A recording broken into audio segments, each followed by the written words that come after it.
Hey guys, what's up? Welcome to the Power Up podcast. Joe should be with us shortly, but I figured we at least start the stream.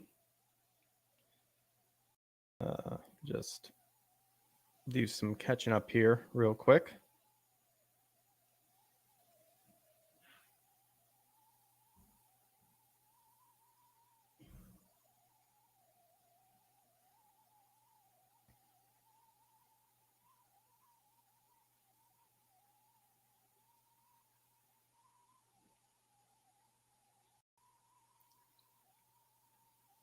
There we go. Sorry. But yeah, it's Wednesday. It's hump day. Whoa, be quiet.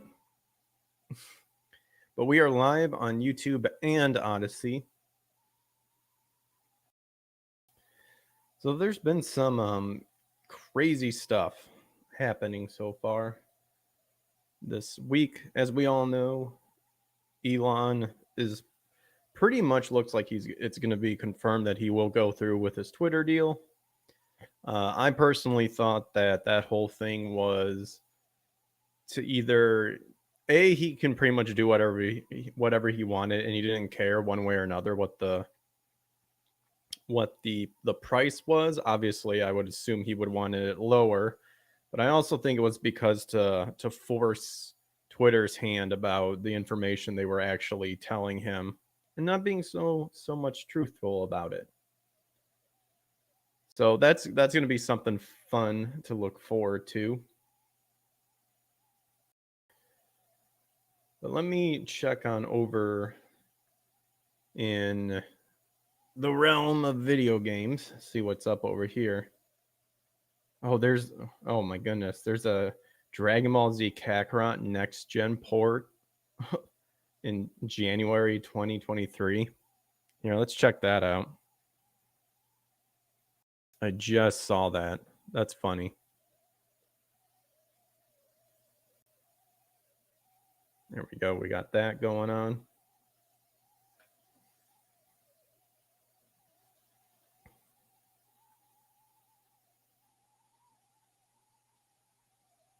I said hoping. Whoops.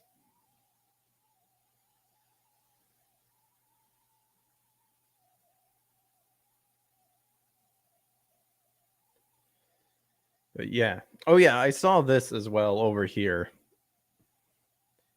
The Stable Diffusion AI has mastered the female form. It knows very good taste. But let's see what this Dragon Ball Z Kakarot thing has going on. So, publisher Bandai Namco and developer CyberConnect 2 have announced a release date for Dragon Ball Z Kakarot's next gen ports. Are they even still doing updates for that? I know there was some DLC. The last one was, I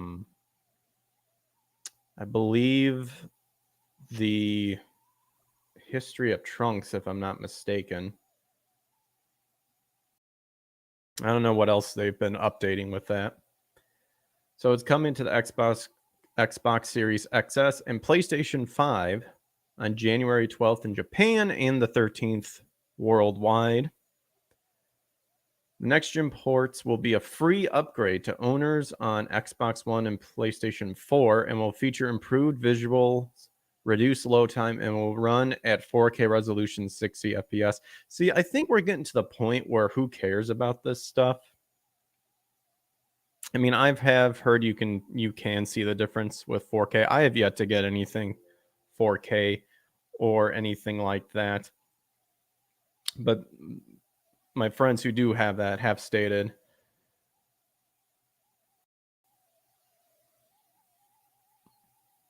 that it is noticeable. So as we previously covered, the new ports launch alongside the game's new story. Oh, here we go. This answered my question. So there's going to be a new story DLC, Bardock, excuse me, Alone Against Fate. I don't know why I said Bardock, which focuses on the titular father of Goku and his TV special, Bardock, Father of Goku. Oh, so they're basing it off of the TV special. That's interesting. Because in Super, they changed it. I wonder if they'll like kind of mix the two together to kind of have like a hybrid version of the story. I actually liked the TV special of Bardock. I thought that one was pretty cool. I love the idea of being cursed with seeing the future, but like ultimately not having the strength to change it, but then seeing later of what will happen. I thought that was dope.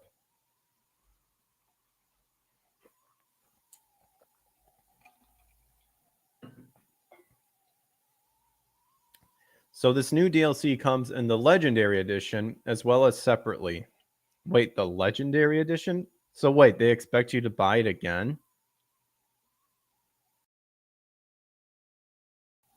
Or, well, I mean, it says separately, but like, I mean, they're still bundling stuff together. That's weird. So developed by CyberConnect 2, company limited.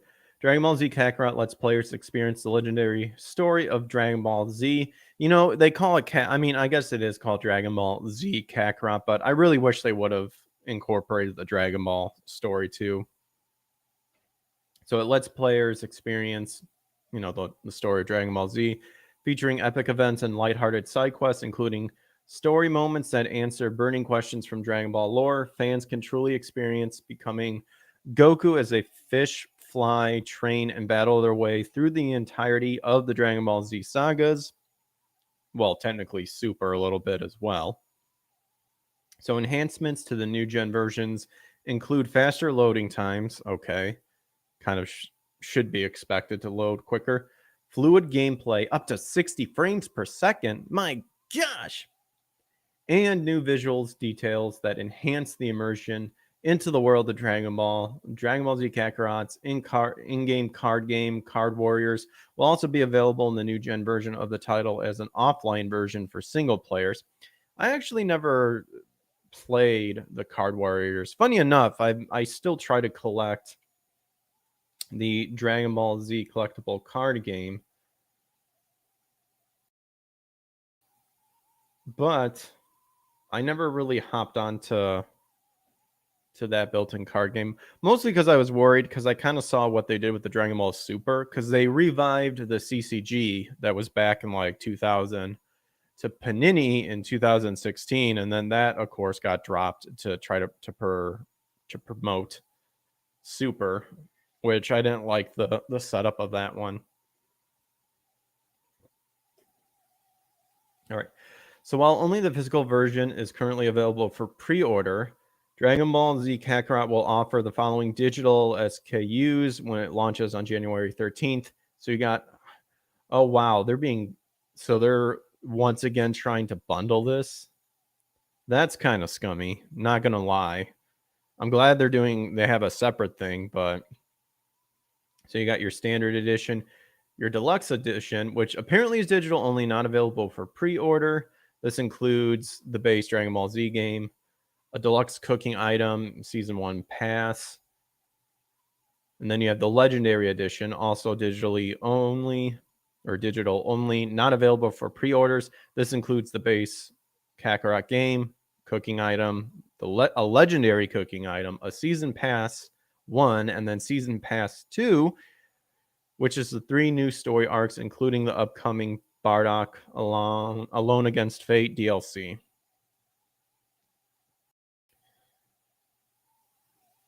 Really, they're bundling that as a season 2 pass? I don't remember on how like recent the season 2 pass is for that. Me.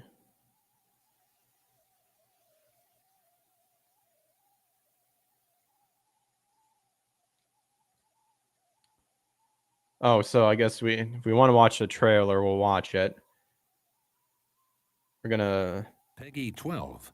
keep it rather low because sure copyright. This is Earth. Tend to rid the universe of you. It's in Japan. The Japan of all Japans. Japanese. That's all?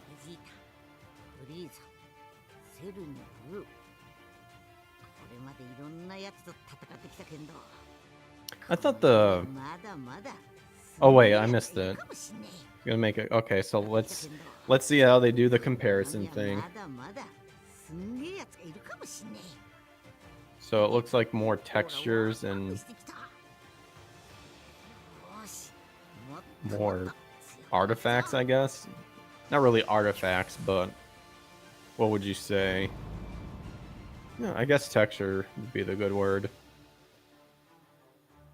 There you go. So it's also available on Windows PC, PlayStation 4, Xbox One, and the September 24th on Nintendo Switch. In case you missed it, you can find the review, but that's all right. So there you go. A new Dragon Ball Z Kakarot DLC coming soon. I think that's pretty sweet.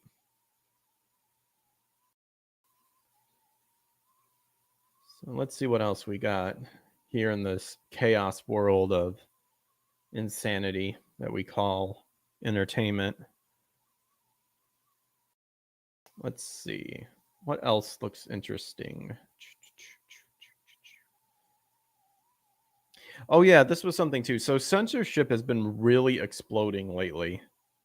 And it's just becoming stupid to where game companies just need to back the fuck off and just let the consumer decide if the game's for them.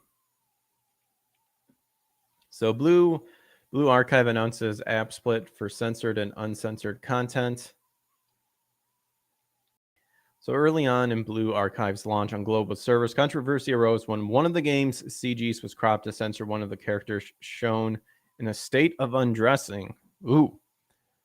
It wasn't this one specifically, but this is a new one involving censorship. Because what is it? Oh, it wasn't censorship, but like Polygon said Elden Ring was like misogynist because of millennia. And what else? Or something else too with Nintendo, I think, happening.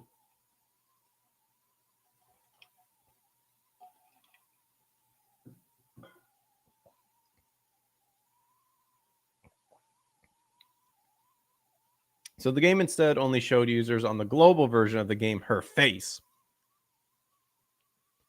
instead of a wide body shot. Due to this criticism, producer Kim Young-ha of the next unpublished game released a statement revealing the reason for this change was due to external requests.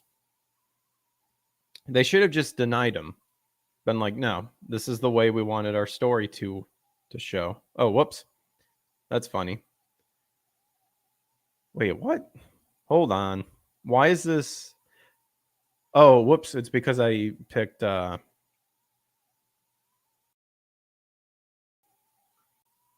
we'll do that instead. There we go. It's because I actually was showcasing like all my like the browser itself.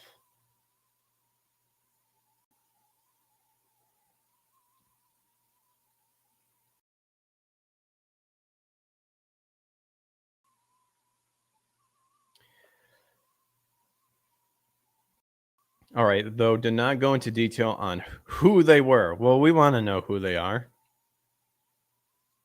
We demand to know. We demand to know, damn it.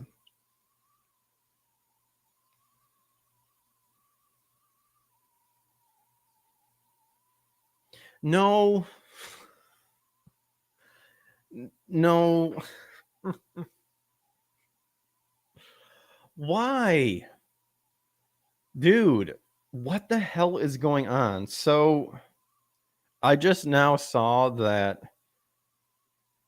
Rekieta Law's YouTube has been terminated. What?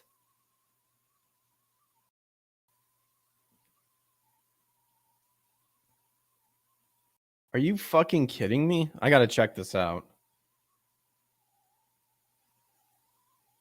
I haven't seen a locals post yet, but are you fucking kidding me? What a bunch of fucking pussies. Everyone is a bunch of pussies. They're weak. They don't care about their actions. I want to see if this is true. Subscriptions. We're using mobile to figure this out. Yep, he's gone.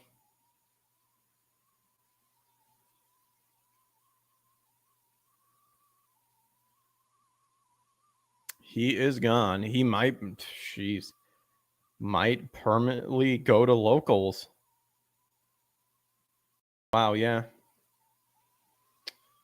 What a bunch of assholes.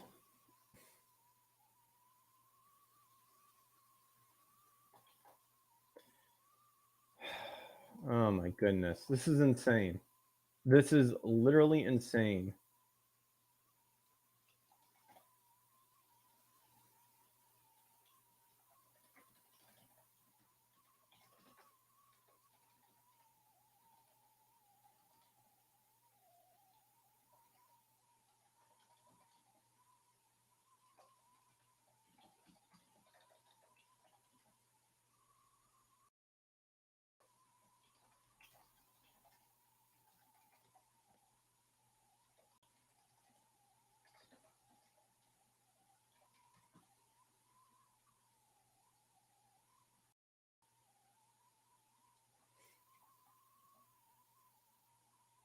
I can't. When did this literally happen?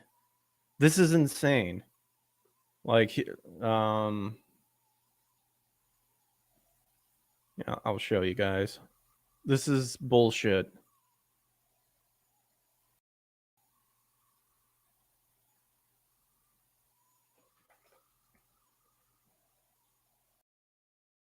Right there. Yellow from Yellow Flash. Kata Law. The account has been terminated for violating YouTube's community guidelines. Fuck you, YouTube. Bunch of pussies. Bunch of beta bitches. I don't know what the reason was. All he was doing was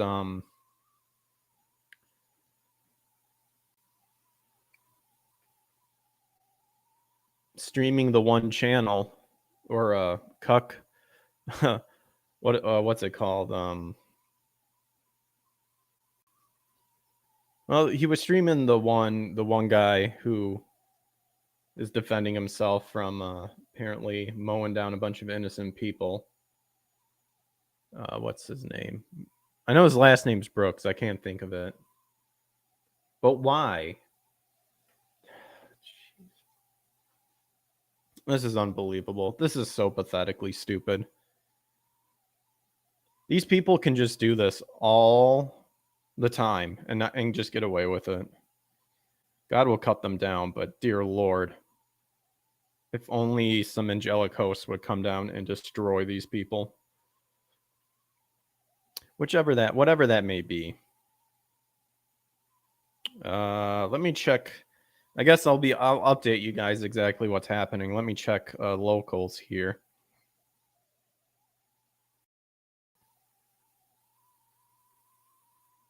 The live chat.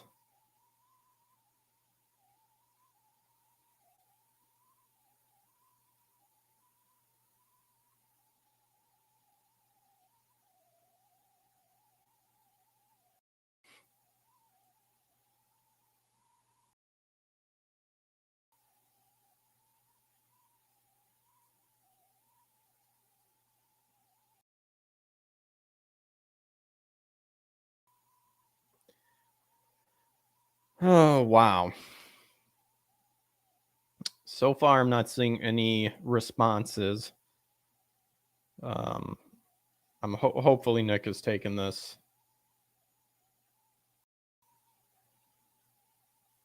Yeah, Darrell Brooks.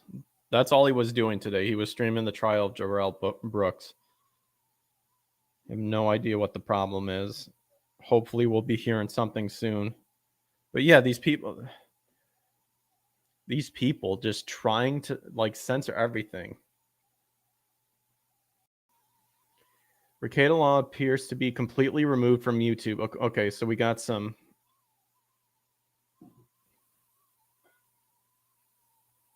We're seeing like a bunch of stuff happening. So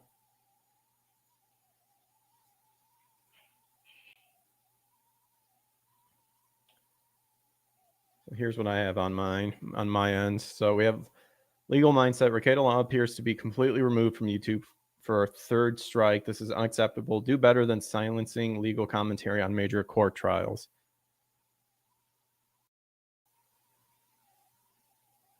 So then Ryan, the editor, responded. Oh, Keffels. Uh-oh. POV, you threatened to line me up against the wall. And, well, we're not going to repeat what this turd's saying. And then doxed. Oh, my gosh. Yeah, whatever. So talked with Nick via text, banned for repeated violations, no reason given. So this is from Yellow Flash. The best thing you can do right now is to team YouTube and get them to look into this ASAP. We also got Megan Fox. So I didn't know his stream was still going. That's the insanity of it.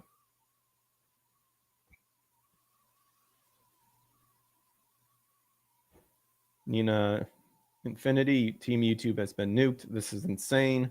YouTube creators, why? Also got Steph Annie.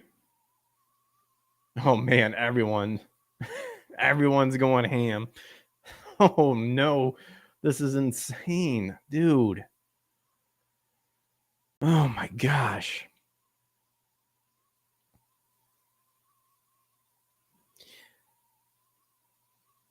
Yeah, if you guys, yeah, show your support, guys, because this is 100% bullshit. This is weak. Pure. I also think it's demonic too, because the reasoning behind this is asinine. They have nothing.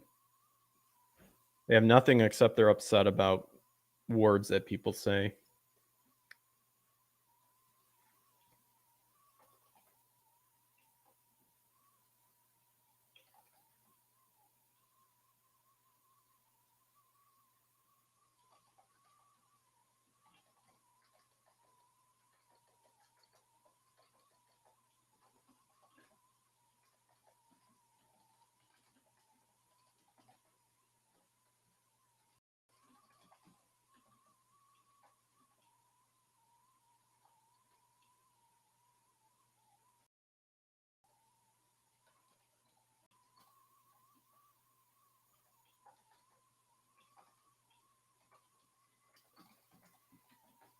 I'm being quite vanilla about everything, even though I was more. I could be harsher, but jeez. Bunch of weak sauces, man.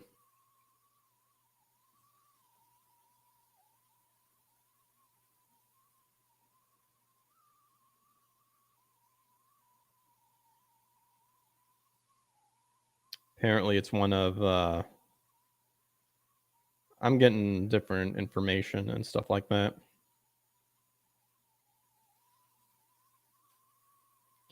I have faith that things will fix it, will come around, but this is insane.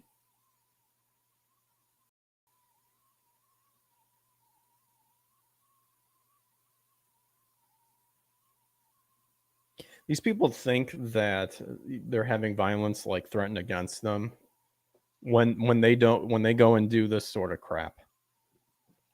They just silence people. You can't live until we say so. Hey, Ryan, the editor, you want to come on?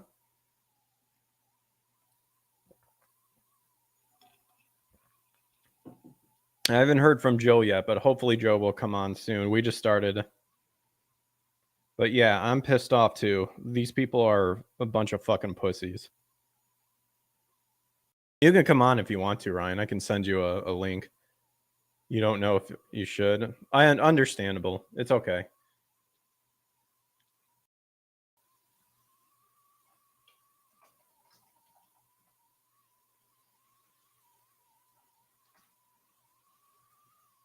Yeah, I'm talking about it. I showcase some what's happening on Twitter.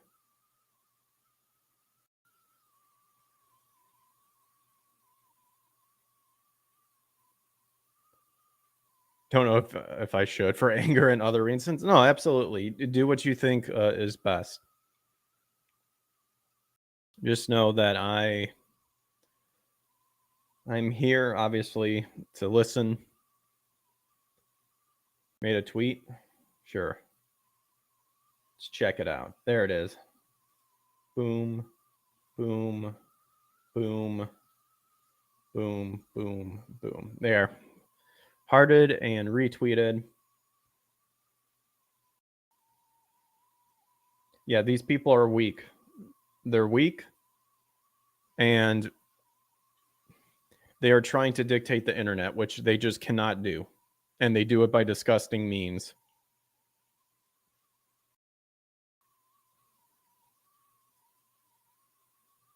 So, like I've stated earlier, I honestly think this is not only just a personal attack, which it is, but a demonic attack as well, because censorship is happening everywhere, not just on YouTube. It's happening in the gaming field. It's happening in movies. It's happening everything. This whole censorship stuff needs to stop. It is you're responsible if you're an adult or if you're a parent to know what you're ingesting and what you are willing to take in. That is your decision. That is your right to do it. You do not have the right to dictate what is bad and whatnot. In fact, it's not even the company's problem to even worry about it.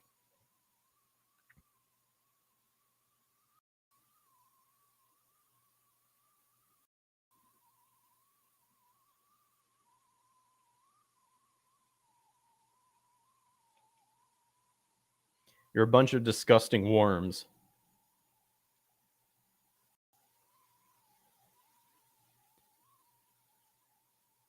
If sharing someone's name is doxing, then we need to destroy the fucking internet. Except that that's the thing is what about the websites now where you upload your resume to like get jobs and stuff? Is that doxing? Is that considered doxing?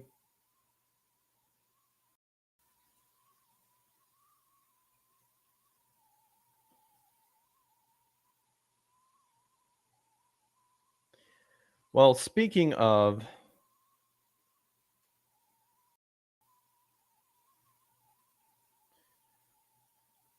censorship and stuff, this is what we were reading until I noticed.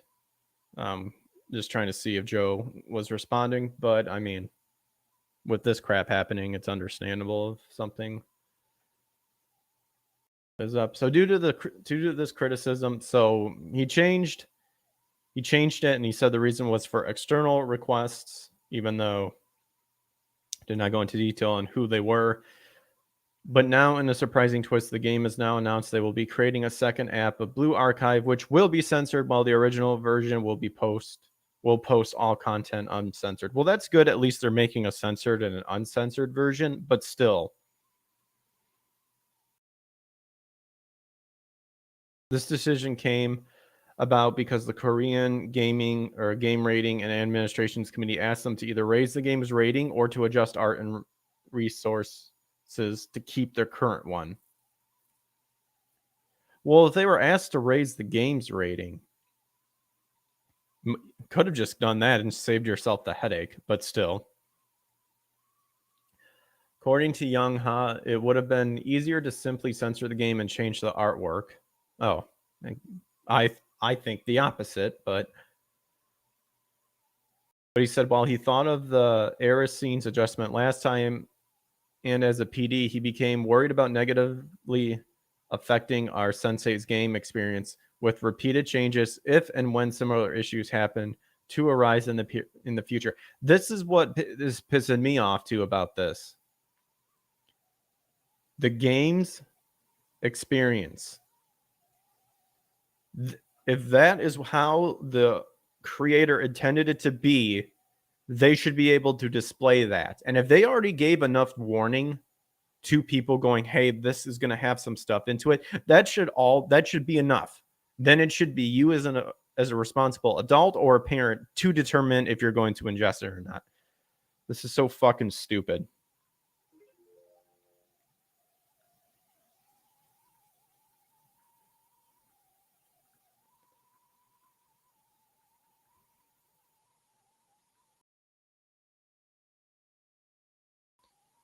let me check something too, because I thought I need to check something real quick as well.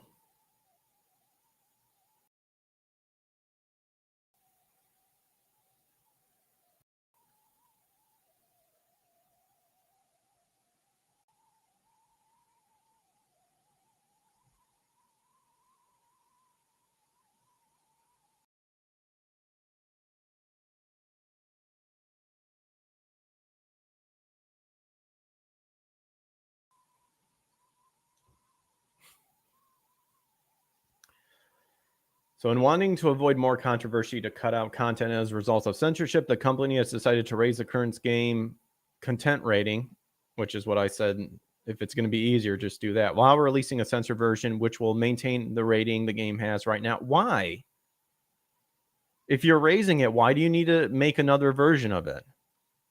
If you're saying this, oh my gosh, this decision is actually a change from their original stance when the controversy occurred, saying they would warn players ahead of time if artwork already shown in the Japanese release of the Blue Archive needed to be altered. Now it appears that no changes will be made for most players, as the current app is considered the uncensored version, while the censored one will be a new release. This news update comes alongside the release of the latest event for Blue Archive, the clumsy sister and magician of the old library.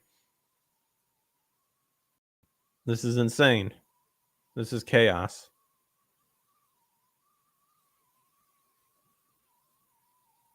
Wait, there's a Call of Duty Modern Warfare 2 reboot hands-on preview? We'll check. Let's check that out.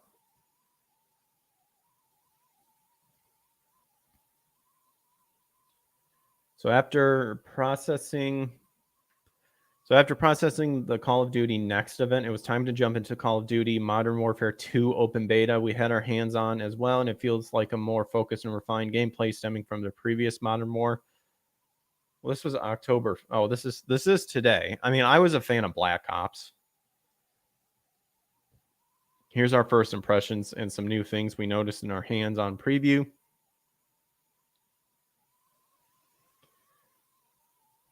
So it was a multiplayer beta. The focus on the multiple game modes that come available to play. So you had team deathmatch, prisoner rescue, and knockout were a few that were playable on 4 different maps during the playtime.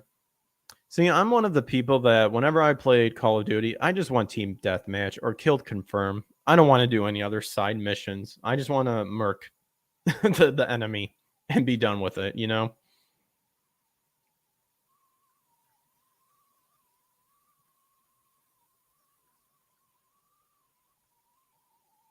Well, my apologies if this is a jumbled mess, because this is insane.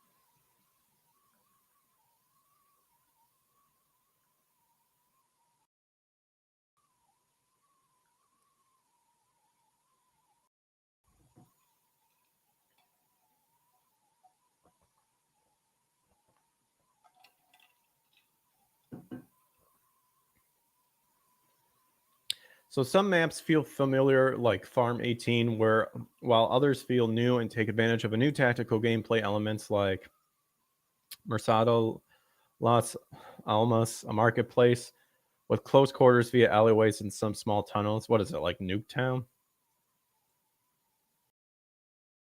A lot of the maps have corridors and more than open spaces for combat, at least in the maps chosen for the beta. What's up, Rod, my man, Joe Ball? Well, he hasn't arrived yet, so I wonder if he thought it was 8.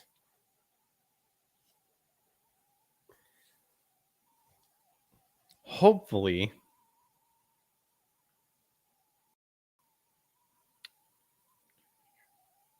See, I said Central Time, so that should be.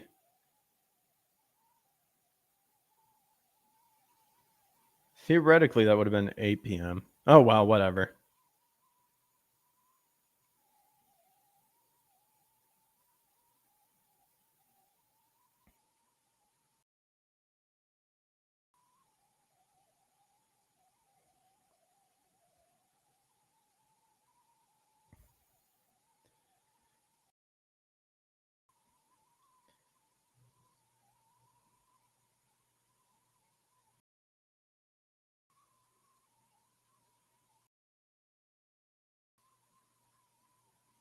Captain, oh, I didn't even see Captain Falcon's thing. Thoughts on Dream Face reveal? I don't give a shit. Who cares about? I never heard. This is the first time I've heard of that. I actually saw that, but I didn't know what was happening. I don't care. So a lot of the maps have corridors. Okay, we already read that. Maps also have seemed to have removed the doors from certain areas, so gameplay flows a bit better as a result.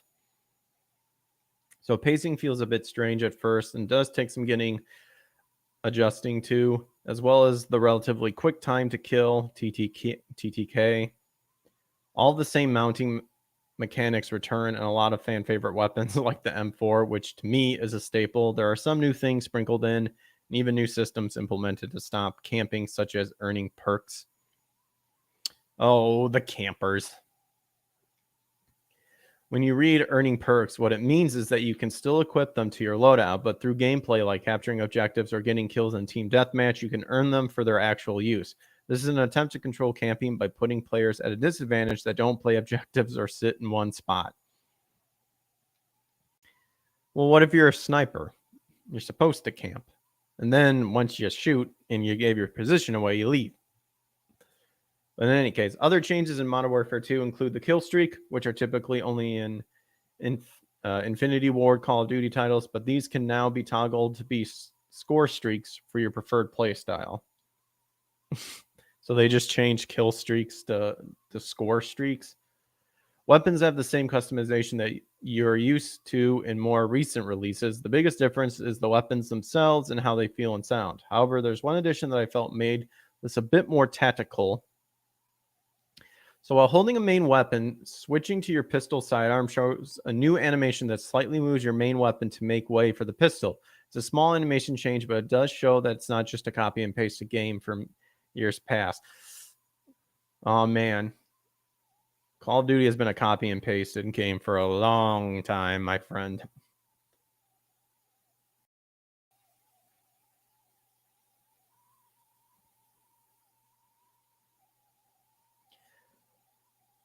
Graphically, it's fine, but older consoles like the PS4 that I played on have started to show their age with the new improvements. Since it won't hit the PC until after this goes live, I can give some leeway to what I saw during the play sessions.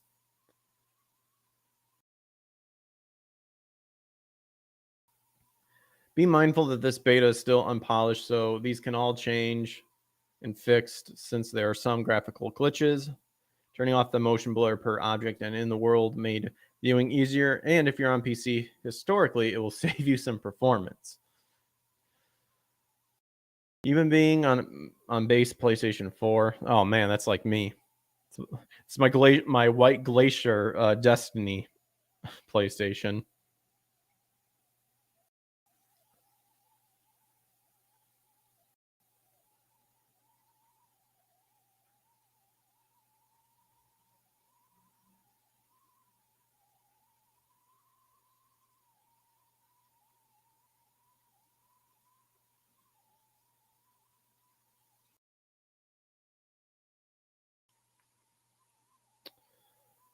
Let's see. So the graphics in Modern Warfare 2 aren't that bad, but it's noticeable. Most times when loading in for a session, the textures are a blurry mess for the initial intro cutscene of boots on the ground, and it's also the same for distant objects. Oh man, those are the greatest when you see all the texture loading. Shadow quality is fine and detailed with almost nothing being lost, but reflections do tend to be blurry, most likely due to saving performance since there have been occasions of dropped frames in extreme situations. Every frame matters in Call of Duty, and any little bit but of latency can make a difference. Right. A minor note is the sound effects for weapons have more brass than previous entries from what I could hear, and footsteps are noticeably louder when using something like Dead Silence, and the surround sound picks up directions very well. Capturing flags and domination have the same sound effects from 2019, so nothing new on that front is here. So possibly for parity between this game and the revamped Warzone 2.0 experience. Ultimately, you may have fun with this beta to get a feel for new mechanics and start to learn the maps before its launch in October. Full game is out for everyone on the 28th with the special Vault Edition that grants access to single-player campaign 1 week early. So expect more maps to be in South America where the main game takes place. There's a small preview. So there's that. Apparently, I think Nick's made an update from what I saw. Let's see here. I saw it somewhere.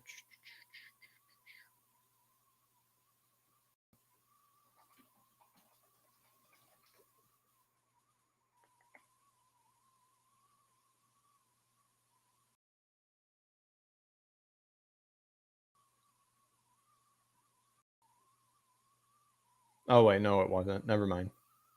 It was a different video. Well, that's bullshit.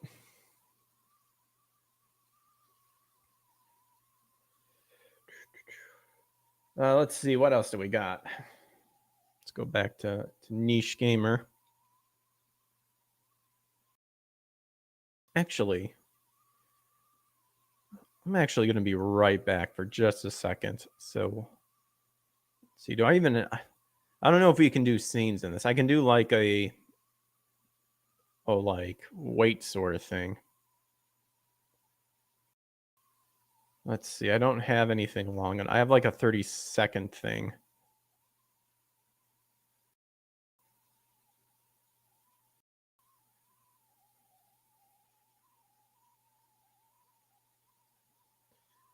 I don't know what this is. Let's see what. Oh, that's no. I didn't know it's going live.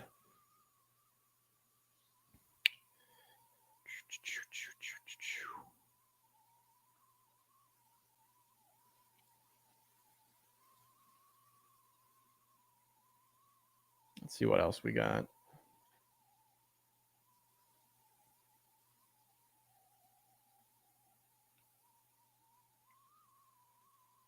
Something cool I thought where someone like made Resident Evil 1, except they gave it all like the original look, but it's like a 3D look. Oh yeah, there was Dead Space. Oh, and wait, Cyberpunk is getting a sequel, Project Orion. That's interesting. But yeah, there was Dead Space. Here, let me BRB real quick. I guess I'll just hide my camera real quick, and I'll be right back.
All right, we're back.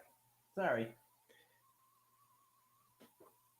Weirdly, I forgot. I need to upload something that like is like a video that shows like a be right back sort of thing.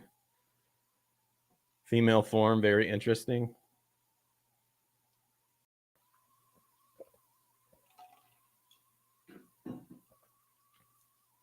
All right, so Dead Space Remake shares its first gameplay trailer. Publisher Electronic Arts and developer EA Motive shared their first gameplay trailer for the Dead Space Remake. And as expected, it's quite bloody. But is it uncensored? That's the main question. What bullshit have you ripped out from like the original and now feel the need to fix? We'll check out the gameplay footage. This is the emergency maintenance team of the USG Kellyan responding to your distress call. Isaac Clarke. What have you got, Isaac? Half the Ishimura's in the red. Engines. Started early. What in the holy hell is wrong with you? I said 7 p.m. Central Time. Because that's what Joe agreed on. And then I heard nothing.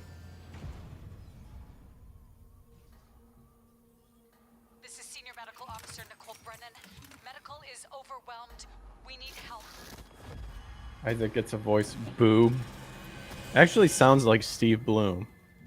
I don't hear it on my end.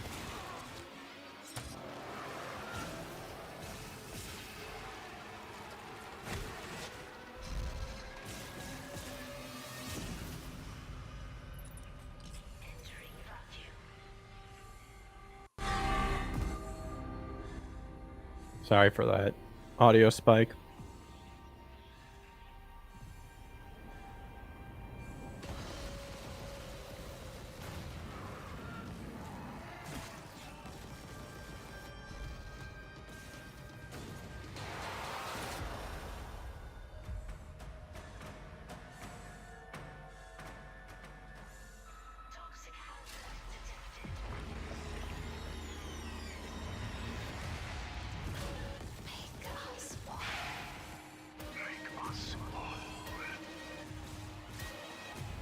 Humanity will be made whole, Mr. Clarke.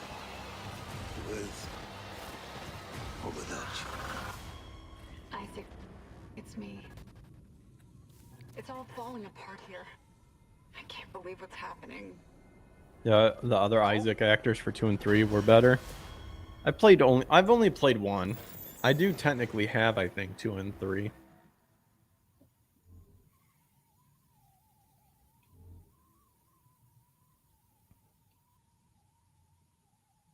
Technically on the backlog list.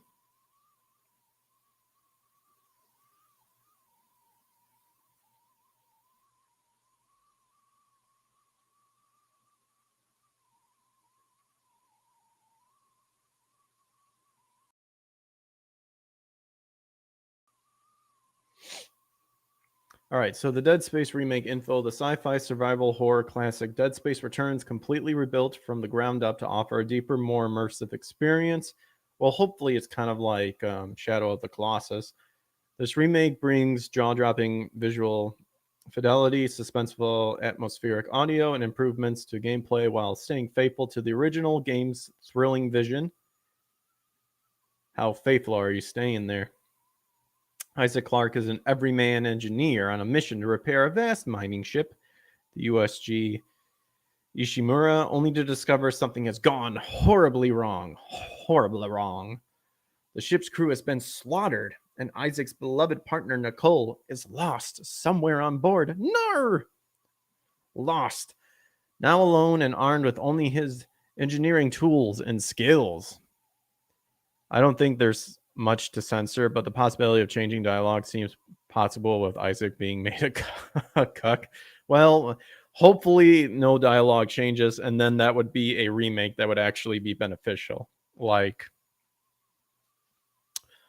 I said, Shadow of the Colossus. I feel like that so far that's the only remake I've played that actually was decent and fine. Now alone and armed with only his engineering tools and skills, Isaac races to find Nicole as the nightmarish mystery of what happened aboard the Ishimura unravels around him. Trapped with hostile creatures called necromorphs, Isaac faces a battle for survival, not only against the escalating terrors of the ship, but against his own crumbling sanity. Features. I mean, we kind of already read this. We got, so pretty much 3D atmospheric audio. I mean, we literally just read that and confront. So apparently this is set to launch on January 27th, 2023 across the multiple platforms, except once again Nintendo Switch saying, nay, we shan't have Dead Space.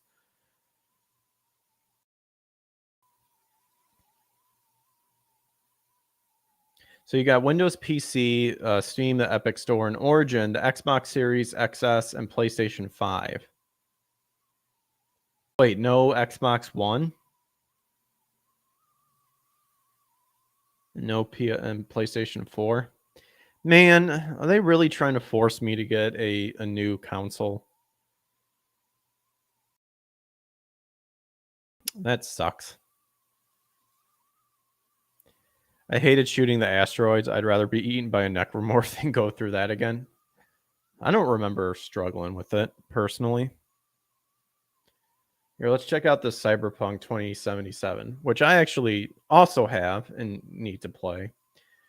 So it's announced the Cyberpunk 2077 sequel, tentatively titled Project Orion. Details on the new sequel are scant, but the Polish studio confirmed it will prove the full power and potential of the Cyberpunk universe and will be developed by their core team at CJ Project Red. Well, I hope you don't drop the ball like you did last time. That was awful. So that's pretty much all it is, and then you can just get that's a short article. And while we're at it, we'll go over here. We'll go to Stable Diffusion AI has mastered the female form. Please explain to me your mastering of the female form. So Stable Diffusion made headlines when it released as the first publicly available artificial intelligence that could generate high-level art purely with words. And that's what they got. AI-generated art simply requires the user to enter a word or several words to essentially suggest what the artificial intelligence-based algorithm will try to generate. Lots of users made comical art with celebrities or characters, but one user sought to make high art that masters the female form in a way that comes really close to human-made results.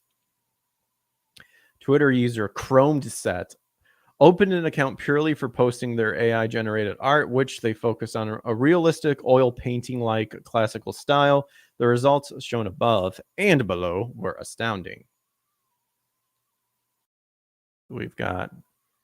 I'm noticing a trend. So we've got that. Got that. Whoops. Got this. And we got that. This needs to be shut down. No one asked for this.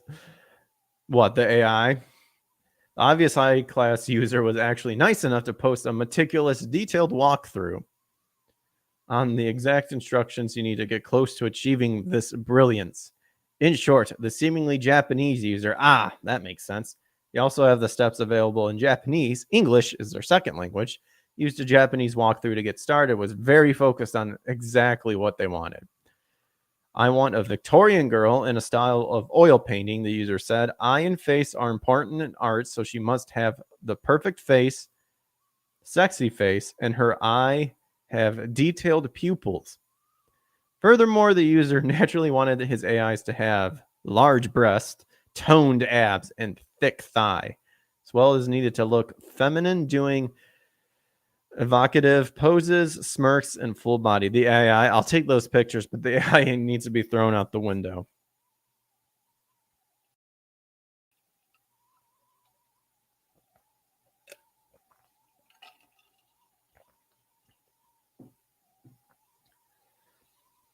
So a full body wearing a nightgown. Lastly, the girls had to look intricate, high-detailed, sharp, in the same way classical painters capture the female form. There's a caveat with this AI generation, though, in that the AI algorithm can only go so far without a base or inspiration, i.e. an artist or base image with the style that you like. The user said to avoid trouble, they're not revealing the 4 artists they used to generate the above images, but they did use 4 to achieve perfection. So what did Niche Gamer's team do? Of course, we got Stable Diffusion up and running and spent hours fine-tuning the algorithm to get some impressive results just to make sure this wasn't total nonsense. So here's the first AI girls we generated. All right, so this is their version.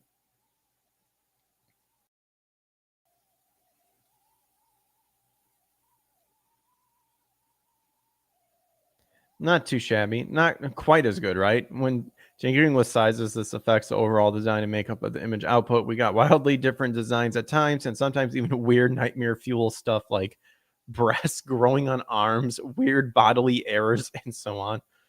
A reminder: the above four were made purely based on the suggested words and conditions put for the algorithm in Stable Diffusion. It wasn't until I put the names of some favorite artists of mine that we really got something special. Here you go. Oh, that looks nice. That looks even better. So these were the first images created in Stable Diffusion using 4 artists I love: Kinu Nishimura, George Kamitani, Akira Yasuda, and Shikimi-chan. Or Sakami-chan. So in essence, the Stable Diffusion AI started coalescing. There we go. Whatever, close enough. There are 4 unique art styles and created images with the existing conditional words elevating to another level that AI alone seemingly could not achieve. So after tweaking output sizes again, we got some even more spectacular results. Really focusing on the Baroque, it seems.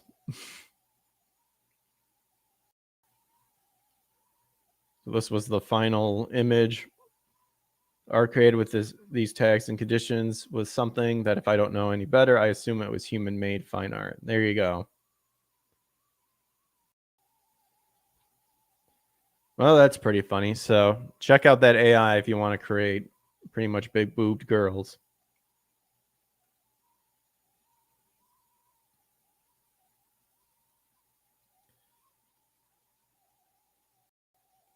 Oh boy, Super Mario Brothers movie will premiere its first trailer this week.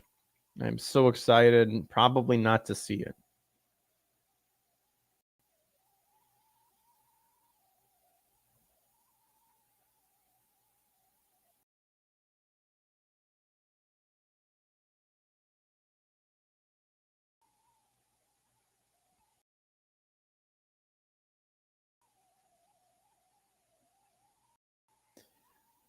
Let's see what else we got. Let's go over to Bounding into Comics.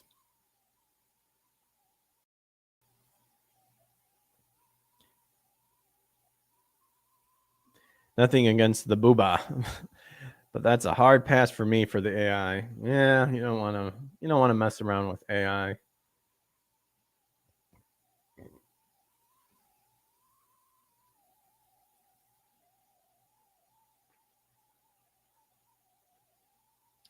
Oh, here's your Viz Media. Here we go.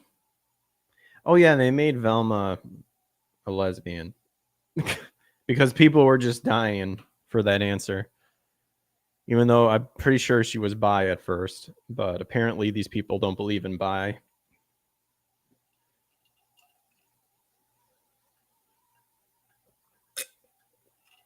Sorry. Tim Drake looks horrible. Yep, he does.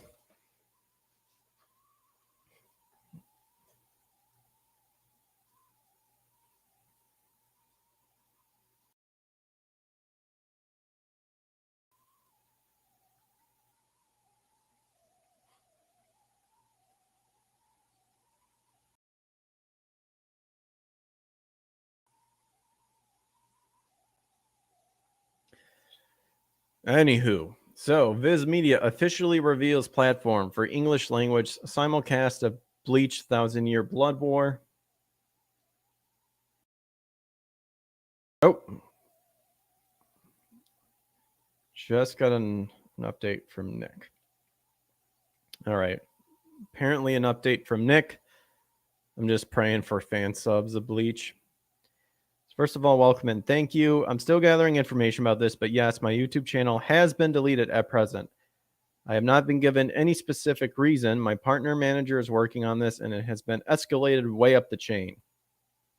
I'm not entirely sure what my plan for tonight is at the moment. I believe I will be on a very big show tomorrow morning. Ooh.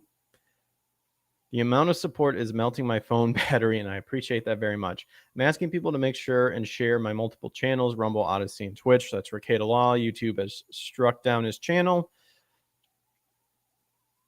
I'm not 100% sure where everything will be or what will happen. As always, I'll post on locals, and that's what I intend to do. I will keep the chat open from the previous live stream for people to discuss. In the meantime, Wednesday nights are always busy for me, so I have to take care of some home stuff. Of course, we'll update when I can.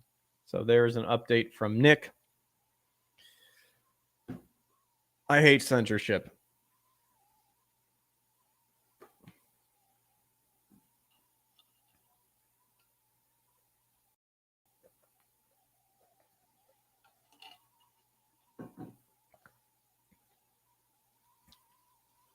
So Bleach season is finally here, and after what has seemed like 900 years of waiting, Viz Media has at last confirmed where English-speaking fans will be able to catch their respective simulcast of the highly anticipated Bleach Thousand Year Blood War, otherwise known as the Quincy Blood War. Bleach's upcoming continuation will see Ichigo and the Soul Society, as well as some unexpected allies from Hugo Mundo, face off against the Wandenreck. My German is probably bad, but whatever. The secret empire of Quincy, who have reappeared in order to take their revenge against the Shinigami who defeated them hundreds of years prior. All I remember is one of the guys who like paints on people. He calls this dude an ant, I think, if I remember correctly. It's been a while. It's been a while since I actually read the manga. So I finished Bleach way back in the day. I figured since I read the manga, I don't need to see the anime.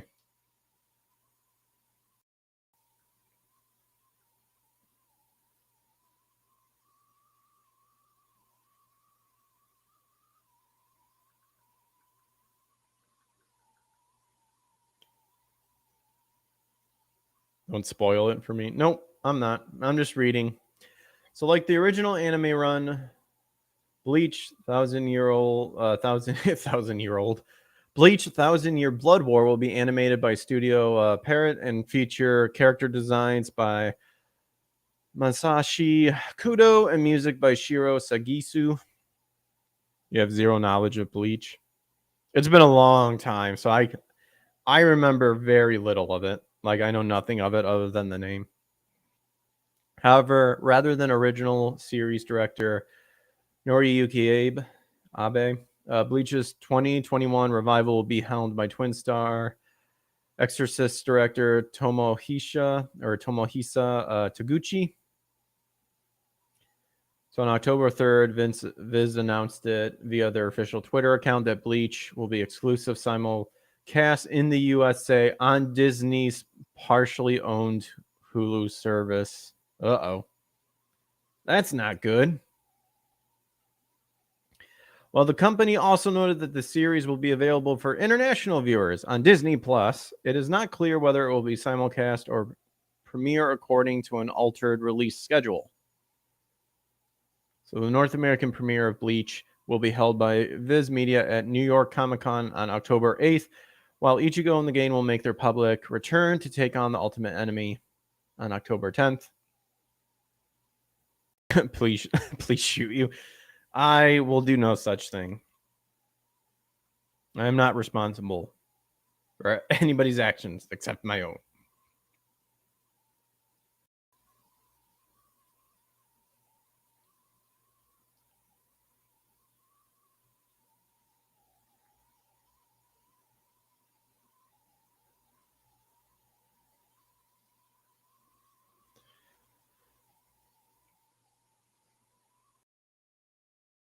Synopsis for the first episode released through Bleach's official website explains of the story.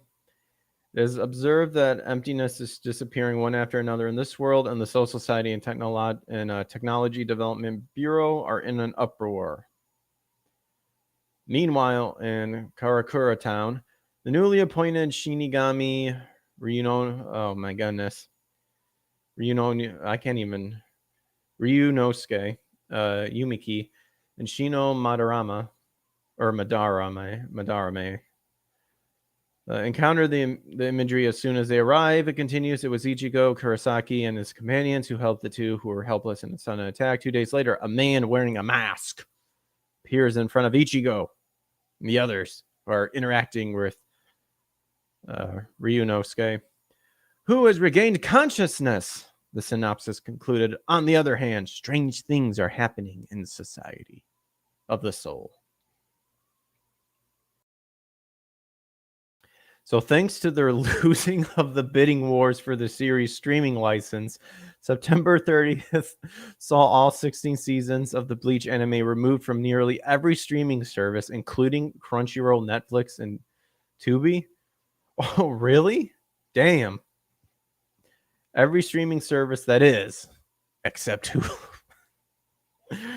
Oh, man. Just pirate.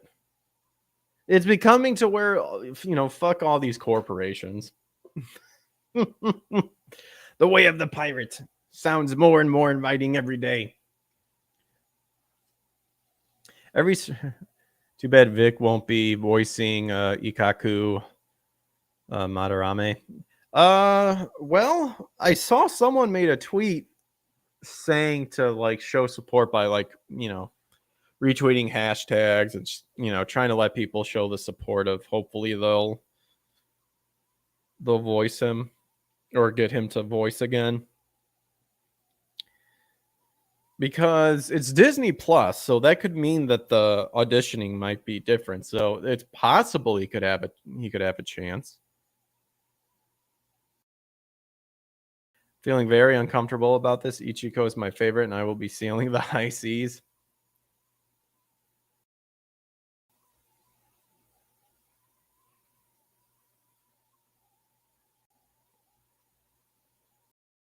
My favorite game, Disco Elysium, got swallowed by corporate.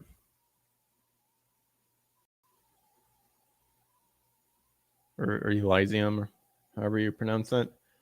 So every streaming service except Hulu, as personally confirmed to me via a response to Hulu's support official Twitter, the iconic shonen series will be sticking around in our streaming library. There is Orihime. So on the international front, Steve Vegvari of Canadian entertainment news site Mobile Syrup has given non-US fans an idea of when they can expect the Bleach backlog to hit Disney Plus, according to a schedule for the month provided by Vegvari. Wait, well, they forgot the Y and up here, and now it's down here. Ichigo and crew will join the international version of the House of Mouse premiere streaming service on October 26th. Happened recently. It should be news. Yeah, we passed it because I wasn't super interested in it, but we can check it out. Well, there you go. Nothing about casting yet.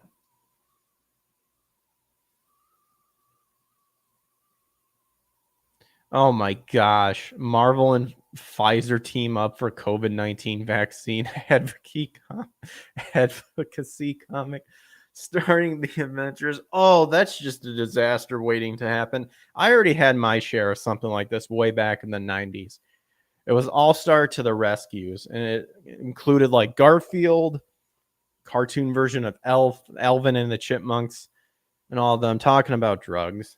So I don't need the Avengers to tell me what's up. Oh yeah, there you go. Fatal Frame. Likely to censor it because, everyone fucking sucks.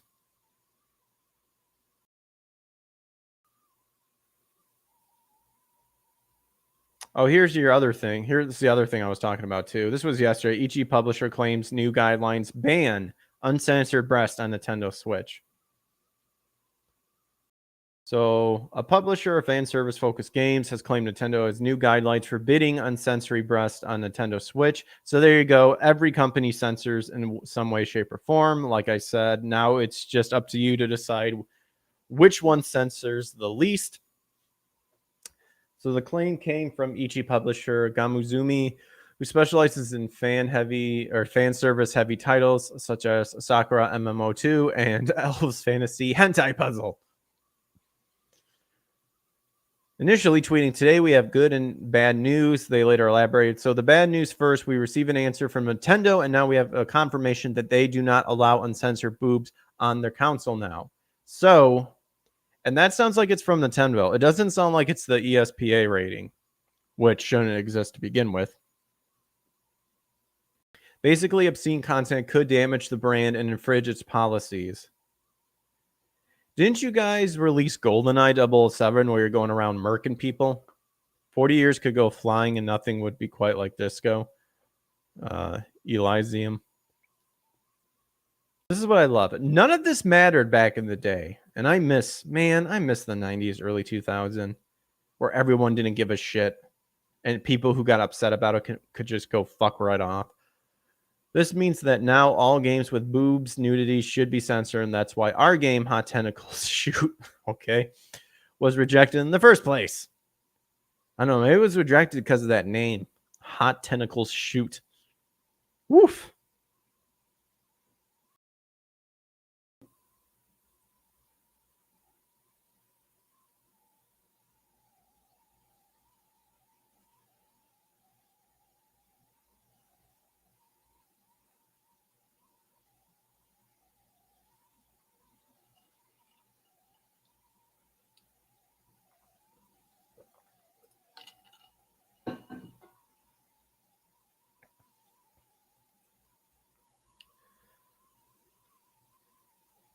So also our recently announced games, Elle's Christmas Hentai Puzzle. Violence is what they want. When it's sex, it has to be ugly, slimy, and despair. No, that's just Kuckerman. That's just Kuckerman because his balls got nipped off a long time ago. Also, a recent announced game, I just read that, was also rejected due to having nudity. Really? I never would have guessed. It's all the info we have so far. We'll try to send the games without nudity for approval again and see what they say and update the thread if necessary. So it's a shame that now all consoles have restrictions about nudity content. This probably will affect not only our games, but also games for other publishers, devs. Well, I mean, as long as you have right think, then you'll weasel by just fine. At least we can still release the game censored. But we still have platforms like Steam. I think that changed. I think Steam denied it too, if what I remember, I think, reading. And more, we can release the game fully uncensored for everyone. So PlayStation's infamous global standards policy was uncovered in 2018, forcing censorship of sexual content upon Japanese developers. Yet the policy was lifted for Western-made games such as The Last of Us Part 2. There you go, because they were... that giant SJW PSA piece of shit fit the guidelines for these fuckers. Combined with Xbox not typically having less Japanese developed games, the Nintendo Switch has been seen as a safe haven for fans of anime-style games outside of PC. The Nintendo Switch does host over 1,400 M for mature rated games. Aside from horror and violence, there are some surprisingly fan service heavy titles, considering Nintendo's reputation as the most family-friendly out of the consoling games big three. So these aren't just low-budget titles using SMUT to achieve sales either. Seven Pirates H, some entries in the Senra Kagura series, and Omega Labyrinth Life all bring real gameplay with a side of fan service. In fact, Omega Labyrinth Life was renamed and censored on PlayStation. Wow, really? Dude. Renamed? Why couldn't you?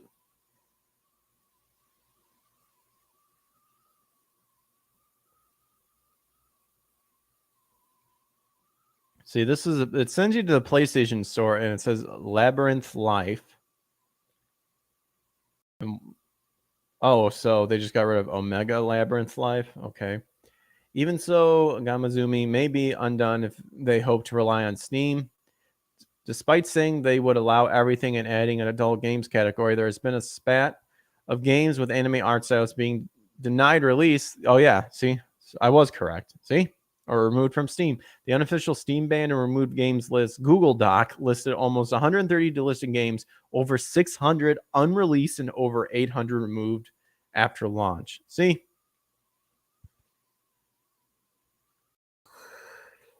Oh, amazing.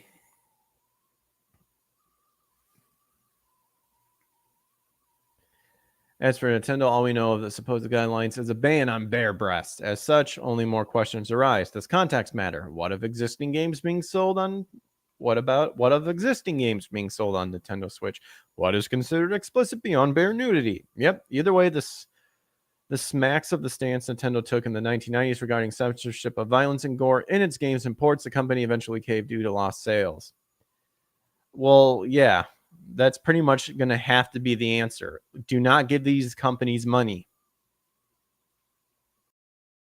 Death Note, where are you when I need you?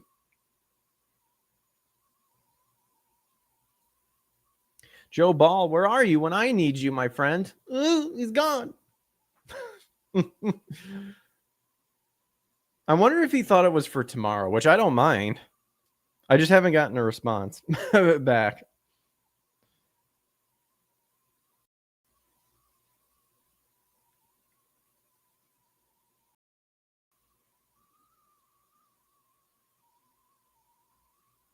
Yeah, where is that asshole? I don't know. I'm clearly a hated man.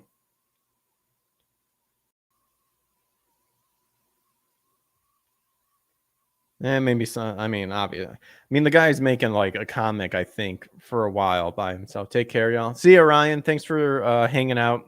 And yeah, you can always DM me, man, if you're so pissed off. So hopefully everything will get resolved and something gets taken care of, because this is fucking garbage. You still got me to make fun of you. Look.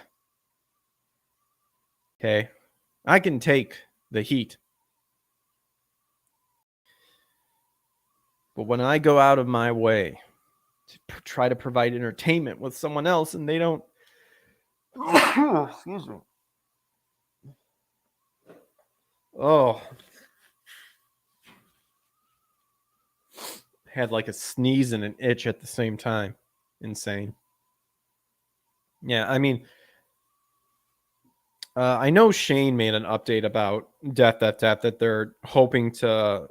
I think they're going to leave the Indiegogo open, according to the video he posted on Twitter.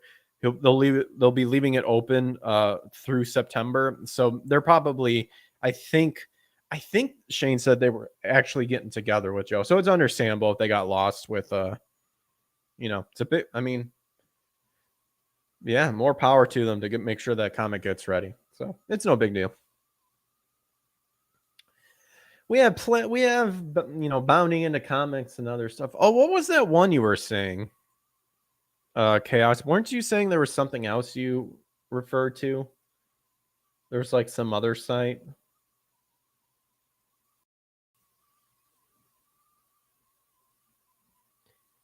Just for Rod, I'll read up on that Disco Elysium. I know I saw it somewhere. Senkaku Complex. Yeah, that was it.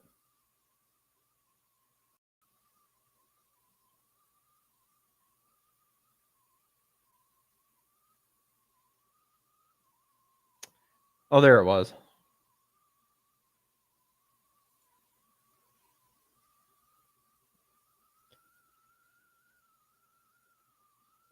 Oh, well, this is something else. Disco Elysium. Founding member claims key staff involuntarily left the company. Oh, here we go. Here's some... Gonna throw some dirt in your eye.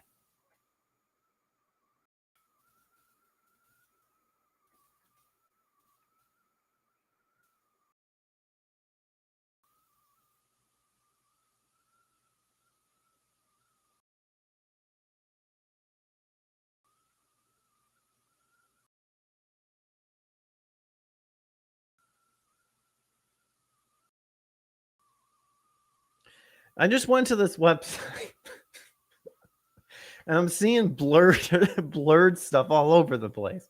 Oh my gosh.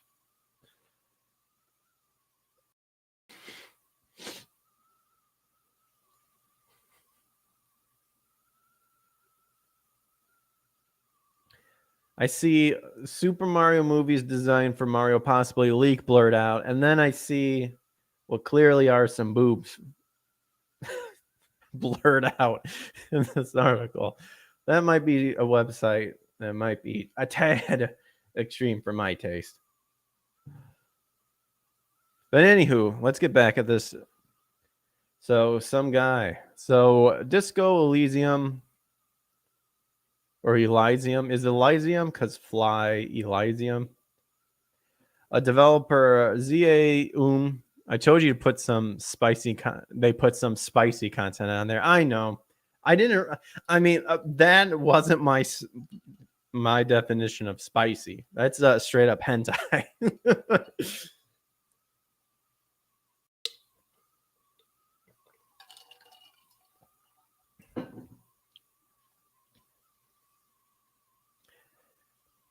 All right. So apparently, several key staff members just up and left, and purportedly against their will, according to the founding member Martin Luiga or Luiga, however you want to pronounce. I should have been more blunt and truthful. You've been lied to me. Nothing I can say will ever give this game justice. Luiga posted a new blog in which he announced the dissolution of the ZAUM Cultural Association, which he notes is distinctly unique from the company itself. He goes on to claim Disco Elysium lead designer Robert Kurvitz, writer Helen Hinpierre, and art director Alexander Rostov all involuntarily left the developer by the end of the last year. What happened? Just get the fuck out. The departure of the above key staff was confirmed by Rostov over on his Twitter. Luiga claims that ZAUM no longer represents the ethos it was founded on as a cultural project. He claims that it was originally a success and that most of the mistakes that were made were contingent, determined by the socio-cultural conditions we were thrown into. So Lugia claims the investors behind ZAUM led to the change of dynamics in the company and thus the departure of key staff. Lugia also admits that he doesn't know if ZAUM could have funded itself without the seed investments. For a while, it was beautiful, Luiga said. My sincerest thanks to all who have rooted for us. So it issued a statement via PC Gamer.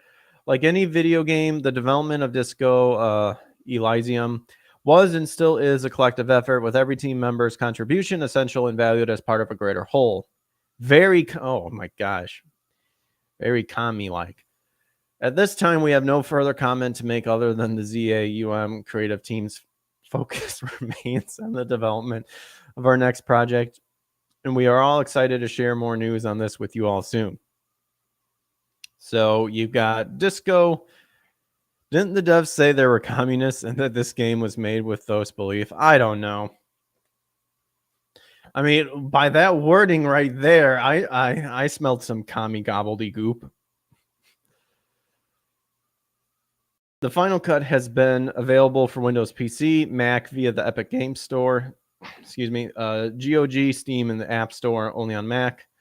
PlayStation 4, PlayStation 5, Switch, and Google Stadia, which is now gone. In case you missed it, you can find our thorough review of the game here.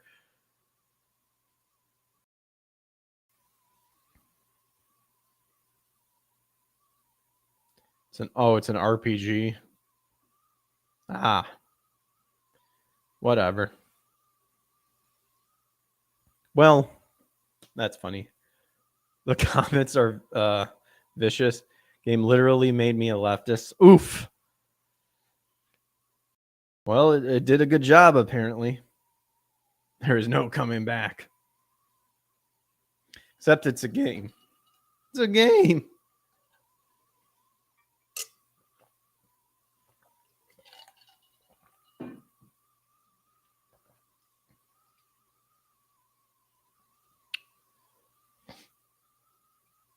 Oh, this was pretty cool. They were able to get an interview with Justin Roiland. We'll read that, see what's up.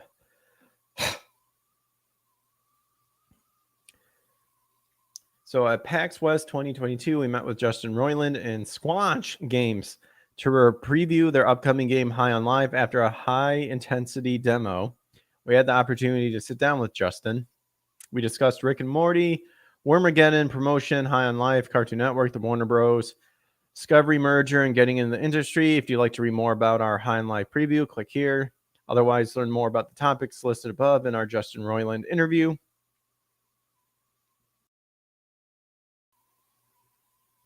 All right, so Matt asks, is there a possibility of Rick and Morty and Solar Opposites crossover? Oh, this is like a straight up, like really a straight up interview. Justin says, I can never say never. The possibility is still there since most of my creation exists in the same universe. That's dope.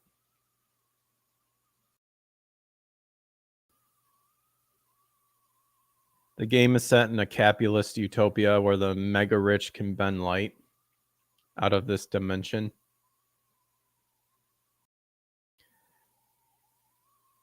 So Joey Baranowski and David England ask, is there a possibility of a Rick and Morty movie eventually, or has one already been discussed? Is there ever going to be a Rick and Morty movie, sort of like how Bob's Burgers or The Simpsons, pretty much it? Never say never, I know. That's we're still hustling on the show. Obviously, season 6 premieres. What's this? What, this week? This coming Sunday? Yeah, you guys are doing the Wormageddon thing right now. Yeah, which is incredible. And yeah, a movie has not been internally discussed yet, but I should say not beyond the concept of a movie right there. It hasn't been any pitches or scripts, but we have binders upon binders of some really crazy big picture, like canonical crazy ideas, and maybe one or two of those would be more movie appropriate than episode appropriate. We'll just have to see when/if we get to that. I guess I could talk a little bit like Morty. Live in cargo shipment containers. Wow, that sounds like fun.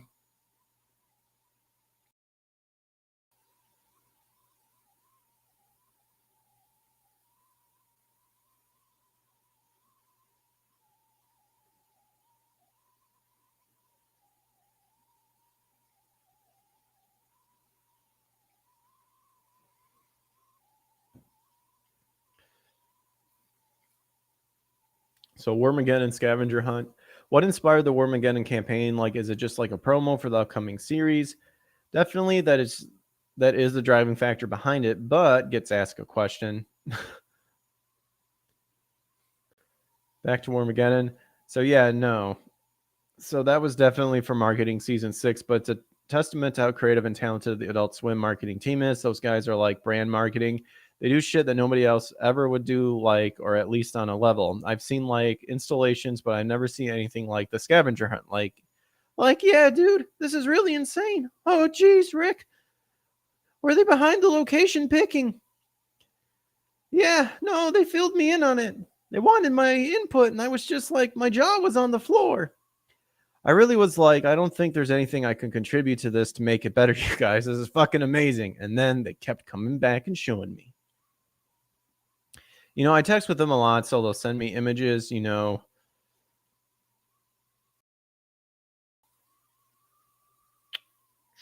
Of like the 3D models of obviously Top Secret, don't show anyone. Like, yes, of course, sends me images of the 3D models, and then like the 3D images rendered, and like, you know, leading up, noticing a favorite word, although I was guilty of it way back in the day. Now I just say I'm trying to get rid of saying that and just thinking, trying to slow down my brain and actually pronounce what I'm thinking.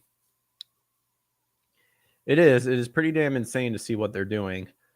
It's actually sad because I left right before the Pittsburgh one was revealed. That's the Mr. Poopy Butthole one. I really wanted to see that one in person. It closes before I got back, so I was like, fuck. Yeah, they're like little 8-day to 10-day things, and then they're gone. Oh, there's a statue.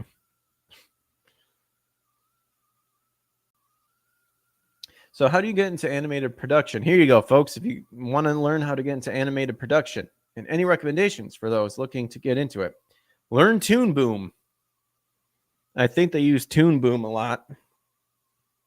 How did I? Yeah, well, I can tell you. For me, I feel like I've always felt like I snuck in the back door because I was just making my own stuff in my apartment. Very true. Yeah, he did with my buddy. So it was me and my buddy Savan and my buddy Abe Geef, and we were just making cartoons. I was writing them. You know, me, Abe were voicing them. Savan was, and then I was drawing everything, and then Savan was scanning shit in, coloring, and then Savan would keyframe it all in After Effects.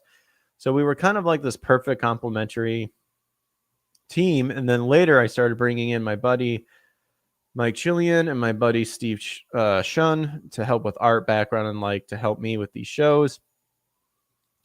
But anyway, that was how we were doing it. And I would have casted other people for voice work because I never considered myself like a voice actor. I just did it because that's all we had was me and a bit. So we were just doing all the voices. And then, you know, this is before YouTube. And so this is like, there was no pleat. Yeah, my first viral thing was pre-YouTube. Yeah, House of Cosby's. I remember House of Cosby's. And it was like on E-Bombs World and all these places. We just rip it and post it everywhere. It's been so long. So that's how crazy to get a viral thing pre-YouTube. But anyway, this is how I broke in. It was because then people knew House of Cosby's. And then I got signed to UTA because of it. And then I was taking meetings and people were curious. They were like, you know what else you got? But then also getting cast to do voice work. You know, one of my first before anything. I had sold shows that didn't go anywhere. And before I had anything real, I got cast to do a voice in a show called Fish Hooks. So anyway, yeah, my advice would be with whatever means you possibly have around you, make stuff. Make stuff and cast yourself in it. There you go. That's the key.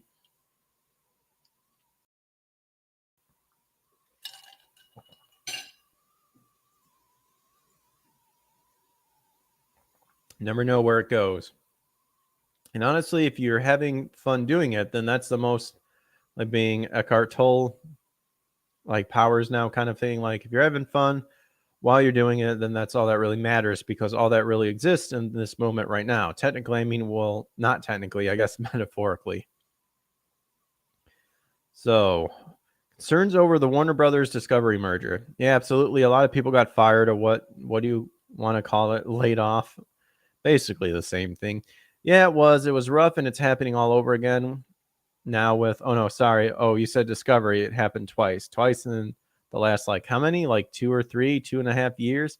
Yeah, it's just crazy. It's like, you know, it happened with AT&T. Now it's happening again with Discovery, you know, I'm not interested about that crap. So is summer Rick's favorite? Here we go. Here's something from the show. So the next question Jordan asked, is Summer actually Rick's favorite? You know what? I've always felt like yes, because she's more competent, you know. She's able to. Like he'll give her stuff that he would never give Morty because he knows that she can like deliver it. And then sometimes she doesn't. And it's like I feel like Rick is really disassociated from anyone in particular just because if they die, there's just another one. Very true. He has stated that. Yeah, they're replaceable. Very, yeah, which makes you know that he's dark. He's got a darkness inside of him. That's why he's he's always on something. Otherwise, so who were Justin Roiland's animation influences? So obviously The Simpsons was a huge one for me growing up, probably the biggest because it was my youngest one of those. It's like, holy shit, I love cartoons in general. But then Beavis and Butthead was massive. You got Ren. Stimpy was massive for me growing up. Those are probably my biggest ones. Dr. Katz, I always really fascinated with it just because it looked so rough. But if the content was so good, I just loved it because it was a great way to package stand-up.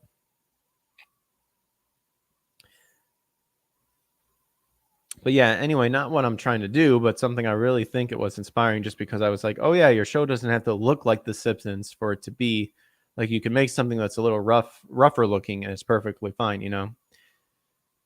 Yeah, I mean, for me, it's like I do agree with like the story. If the story's good, then it should carry everything else. Like this is why these idiots don't understand why their woke versions of stuff doesn't sell.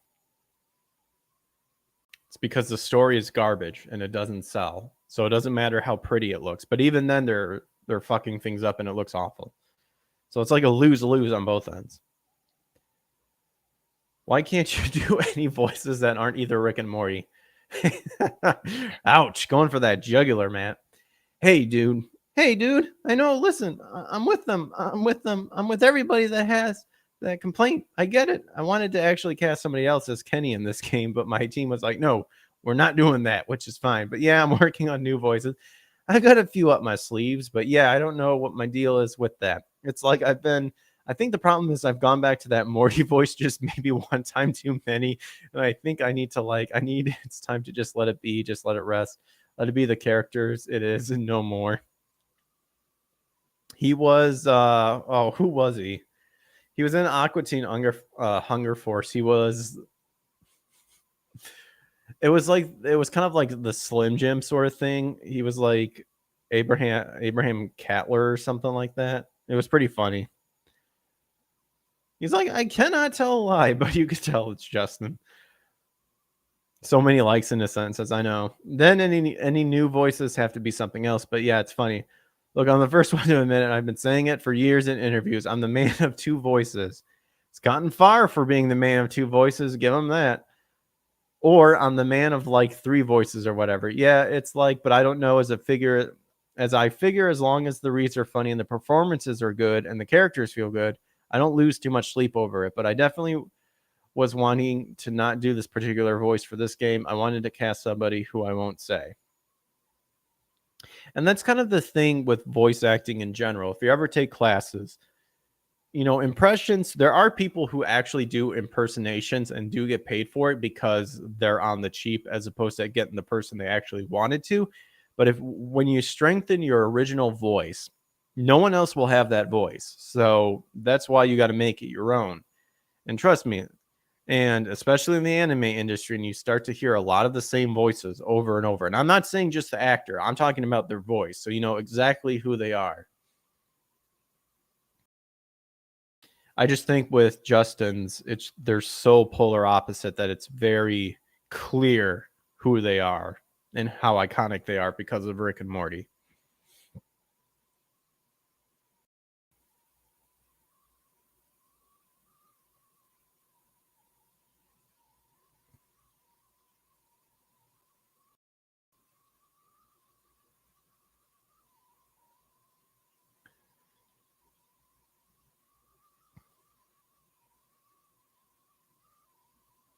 But the team was like, no, because of the person. We all love the person I wanted to cast, but it was more.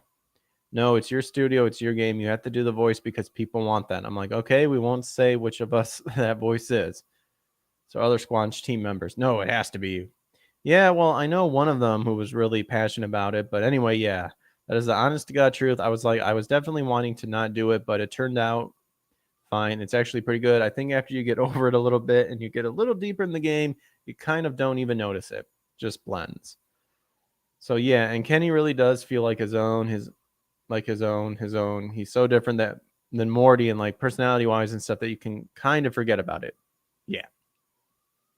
So here's the last question for Chris and Dan. So the last question is actually what got you into game development much more later now. I know you did multiverse for voice lines and then this for development. Sure. So what's funny about multiverses is that they actually just use clips from the show, believe it or not. There's a whole long story there, but for another time. Game dev stuff, what got me into it was VR. Oh, the Oculus. So I was like one of the first, backers of the Oculus on Kickstarter. Then I had a trip to Seattle to go to Bellevue and just to hang out at Valve's office. This was a long time ago, and I just gone to hang out with and meet Jay Pinkerton and Chet Felisky. Well, Kyle and those guys are big Rick and Morty fans. I somehow got in touch with them. I don't even know how we got in touch, but we were talking. I was like, can I come to fucking Valve? And they were like, yeah. So I planned this trip. The weekend before I'm going, they announced the Vive, and I'm just like, are you fucking kidding me? So I go there and the devs put me in and I come out of that. I was literally a full blown, nothing's going to stop me. I'm going to make a fucking VR game. Nothing will stop me. So got Chet to get him a dev kit. Had no studio, had nothing, but I promised. I said, I promise if you give me a dev kit, I swear to God, I will make you happy that you did. And I've heard him tell this story. He cites me as someone that he literally cites me in like a short list of people that was so happy he gave a dev kit. But anyway, yeah, I went and I pitched, and I had a pitch deck, ran around E3 with it, and Sony was the ones that were interested, but it was clearly a room scale game. Actually, with talking guns in it. It's crazy the talking guns things predated Trover. Oh man, this is a long answer. So he pretty much just got the experience. I'm going to summarize this. He pretty much got the experience to make a game. So he met a bunch of different people. Man, oh my gosh, look at this long answer. So he just met a bunch of people and they helped him make a VR game.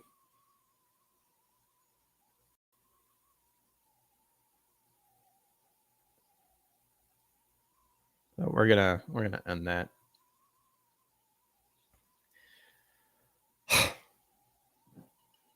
Excuse me.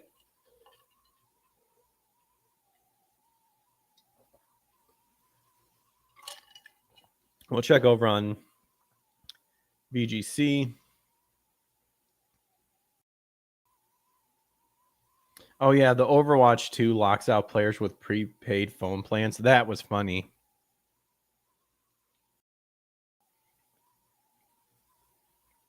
Hey, what's up?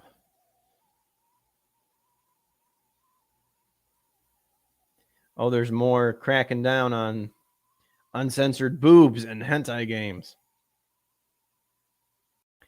Overwatch 2 servers are down, following a massive DDoS attack on launch day.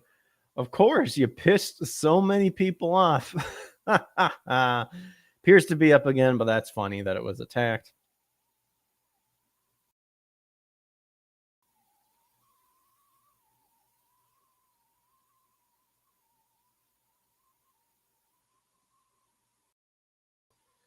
Here, we'll look more into, let's see what they have to say about this cracking down. Oh, it's the same thing.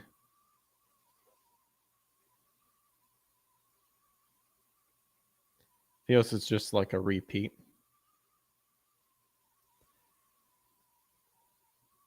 According to the Wall Street Journal report from around the Switch's launch, several Japanese developers claimed that Nintendo had expressed willingness to publish more risque or violent titles, which some would have expected it to block in the past. So in comparison, Sony has cracked down on sexually explicit games in recent years, the most notable recent example being its censorship of some controversial scenes in Martha is Dead.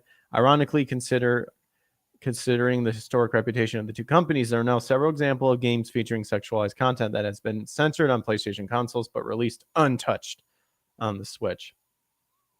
It looked like it was pretty much the same information.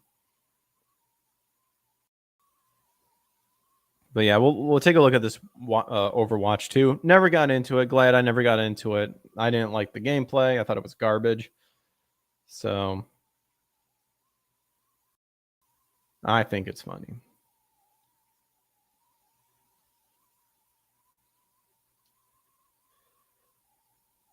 So Blizzard is the first company to make me feel too poor to play a game. It's Blizzard for you. What'd you expect? Players on prepaid mobile phone plans are being locked out of playing Overwatch 2. Honestly, Overwatch the first 2 weeks was amazing. Then people started trying harder and ruined everything. I didn't like it at all. I think I got it in the beginning. I never liked it. But that's just me.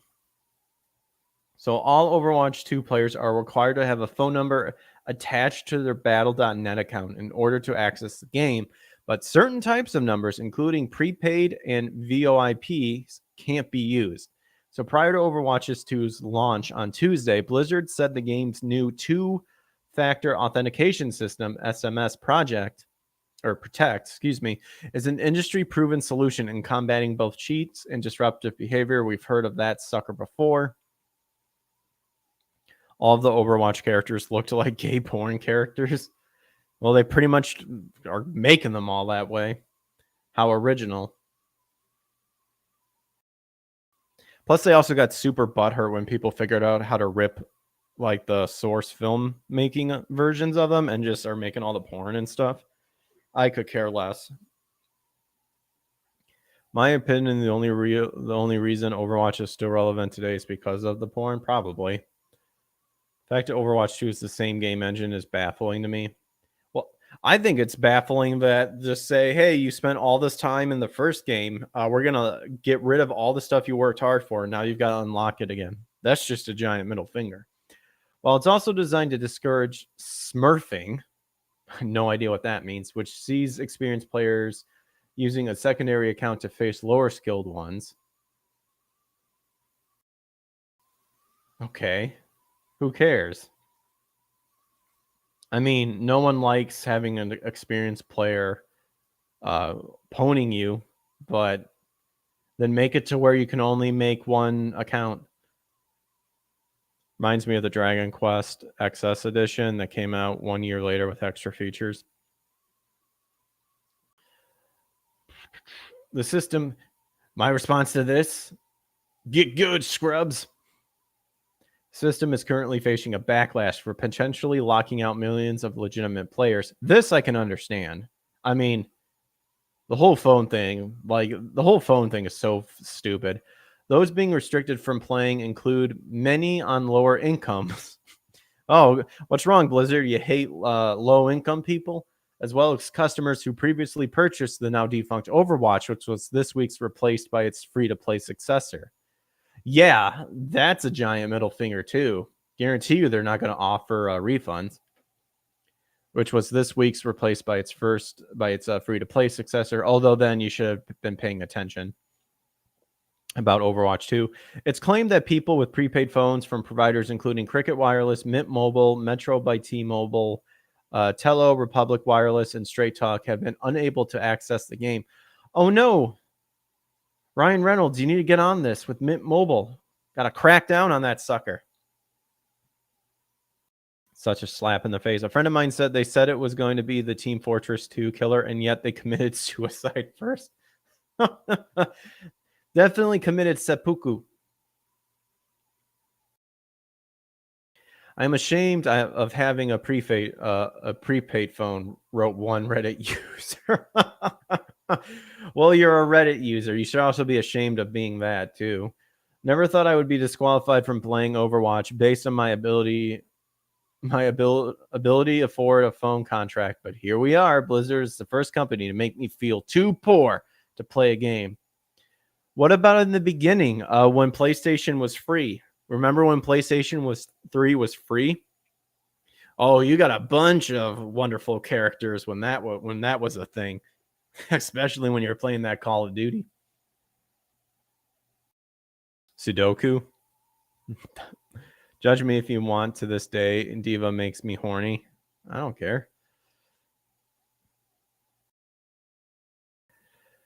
So SMS Protect doesn't enable the same phone number to be used on multiple accounts simultaneously. I have 4 teenagers who enjoyed playing Overwatch together on their Switches, parent Ryan Markle tweeted. They played this for well over a year and paid for the game from their own money. They were really excited about Overwatch 2. That should have been red flags right there. But due to the SMS number requirement, they can't play. Wait, how can they not play? Do they all have the same phone number? What? Oh, here we go. We do not have the money for all of my children to have their own unique phone numbers that can receive SMS messages. If you would allow me to provide my own number for all of it, it'd work. If you had a family account system of some kind, it'd work. Oh, man.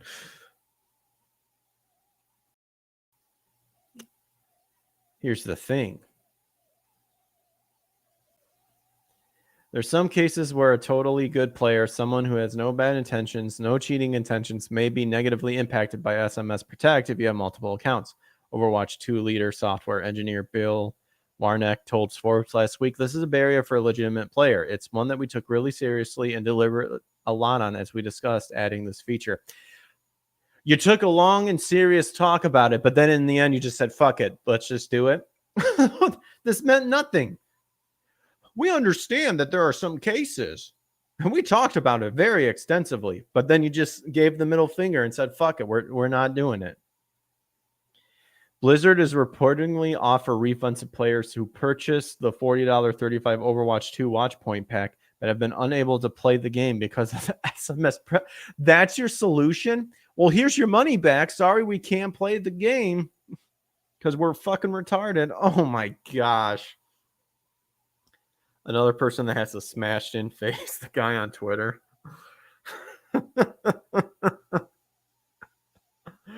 That should be an indication right there, Blizzard, that you're literally reporting refunds because people cannot play the game.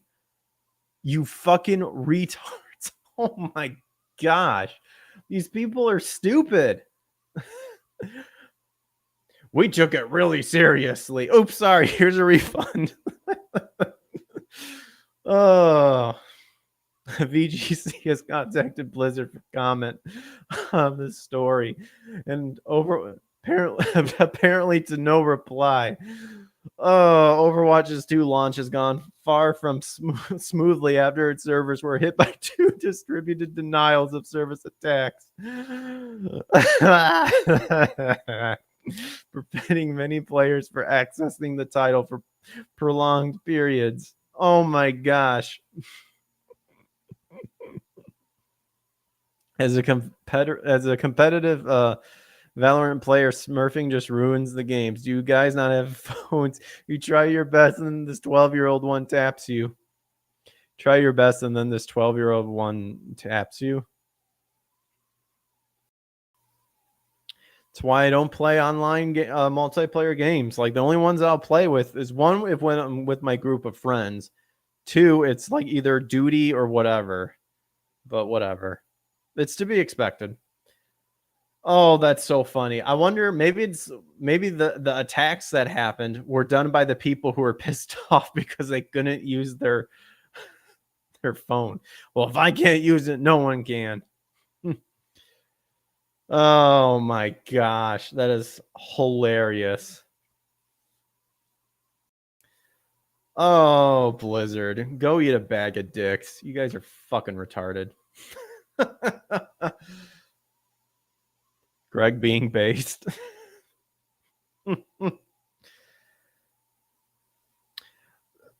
So this is the thing. This is the overall thing. Like, what's happening with Nick? What's happening with these game companies and censorship? You can't censor the internet. What you should do is you should go find like those disgusting freaks who actually do child like trafficking, and you should go and arrest them.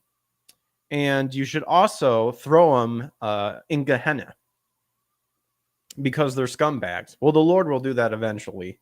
They're a waste of space, in my opinion. But here's the thing. Like, cheating's going to happen. People are going to find a way. And you just got to accept that. Like, these companies are trying so hard to moderate the internet. And you just can't do it. Because somebody will find a way. So you need to accept it. Funny how the maggots at Blizzard were the ones asking if everyone had phones, and now this.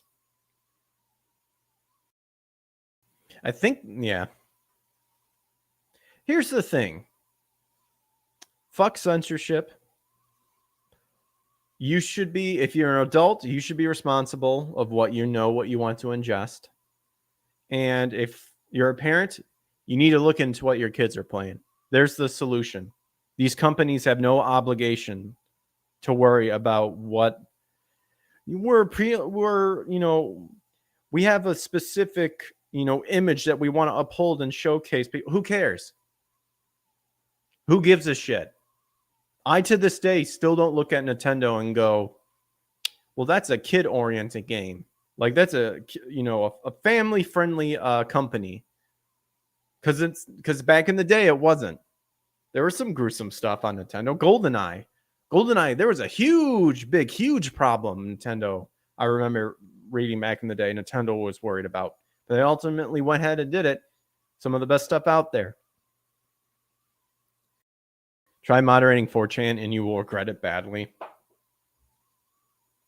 I mean, it's getting to the point now where now they're just trying to silence people, where it's just you're not allowed on the platform sort of thing. But it's gone beyond being a platform. It's turning into like a public like area that anyone on there can just go and say whatever it is they want and then just leave, because who cares? Because many people just either laugh at you, maybe respond to you, or just ignore you. Conker's Bad Fur Day. Yep. What, Leisure Suit Larry? Wasn't that on Nintendo 64 too or something? Wasn't that a Nintendo game?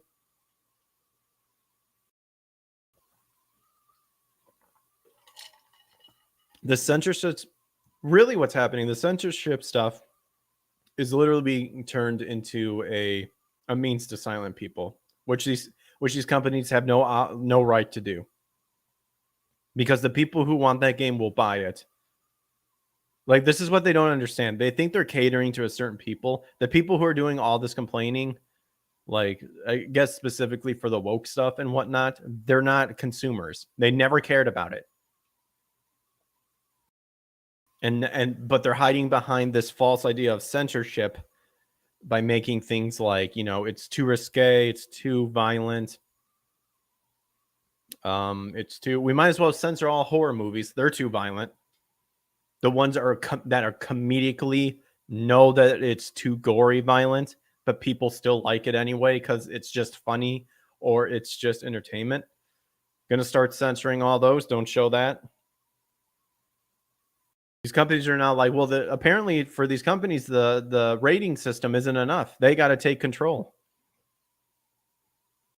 That's why people turn to piracy. Because they'll figure out a way to undo the censorship that these assholes do. They'll figure it out. There's already tons of mods and that unpatched stuff. The only thing they consume are Starbutts and cat food. Oh, they need to go to sleep. Got to sniff some glue like Charlie and Frank to go to sleep because of all the howling cats. Fortnite now has a no-build game mode. And once you might actually try the game. Try it out. All right. Well, unfortunately, I guess we'll have to reschedule Joe. That's all right. We just got announced. Nick says there is going to be a live stream tonight. It will be going live at 11. I said earlier today not to live in fear or intimidation. I meant it. I will be going live on Rumble and Odyssey. Links will come on his locals page. So check that out. I'm working out subjects. I have no idea if anything big happened today. Tomorrow's trial live stream is up in the air. I have an appearance on. Okay, he just announced Nick Rekieta is going to be on Louder with Crowder at 10 a.m. Central Time. He says your support has been overwhelming and awesome. And this isn't over. You can finally have fun without your enemies building a Taj Mahal. Geeks and gamers are nuts about Fortnite, except Ryan. Dude, I do not understand the pleasure or what pleasure people gets from Fortnite. It's as well with Minecraft.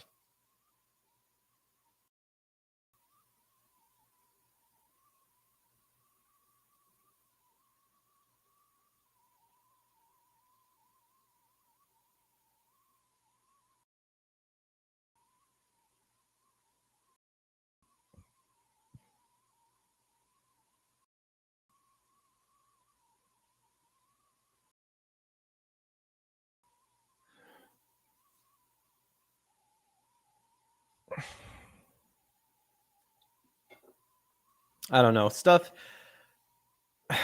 Zach has recommended trying Dragon's Quest Builders, which that seemed kind of interesting. I don't know. The whole building games thing just was all out of my.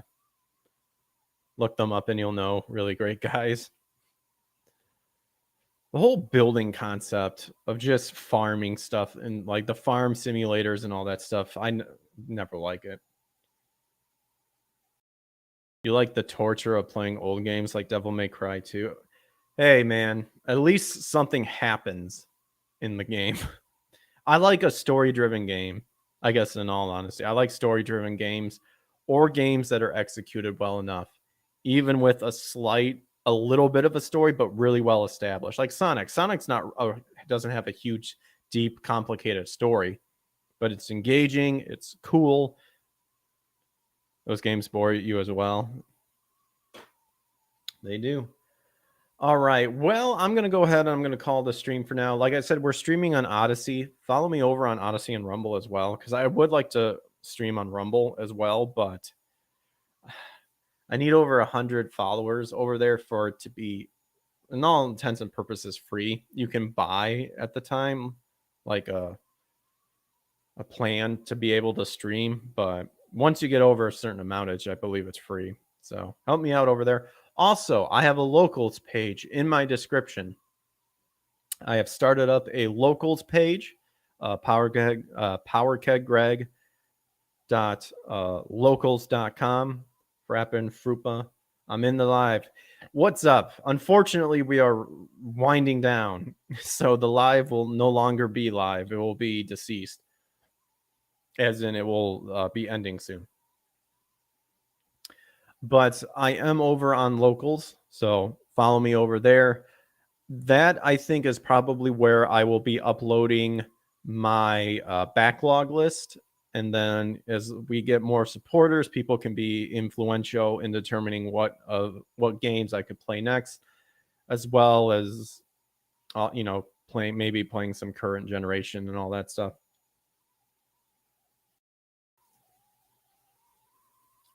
You got banned from Chibidoki's live on Twitch the first time I joined. No clue who that is. Don't even know why. Well, I don't even know who Chibidoki is. So, whatevs. Sorry that happened. If you're saying you legitimately didn't do anything wrong, but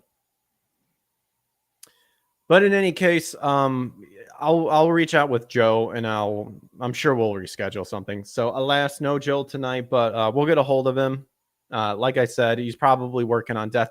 They just reached over 7K. That's also in the description. Check it out if you're a big like Berserker or Evangelion fan. Very influential style that you can find in the comic. Go support it out. You mean you were probably cussing? Oh, I mean, if it said no cussing in it, then yeah, it makes sense. But who cares? Who cares about that? Cussing's cussing. There are worser things. But yeah, I'll catch you guys later. Thanks for all the support. Catch you on the flip side. Love you guys. Yeah, I'm probably no game streaming tonight. But yeah, thanks for the hanging out, and I'll catch you guys later. Adios. Take care. Peace.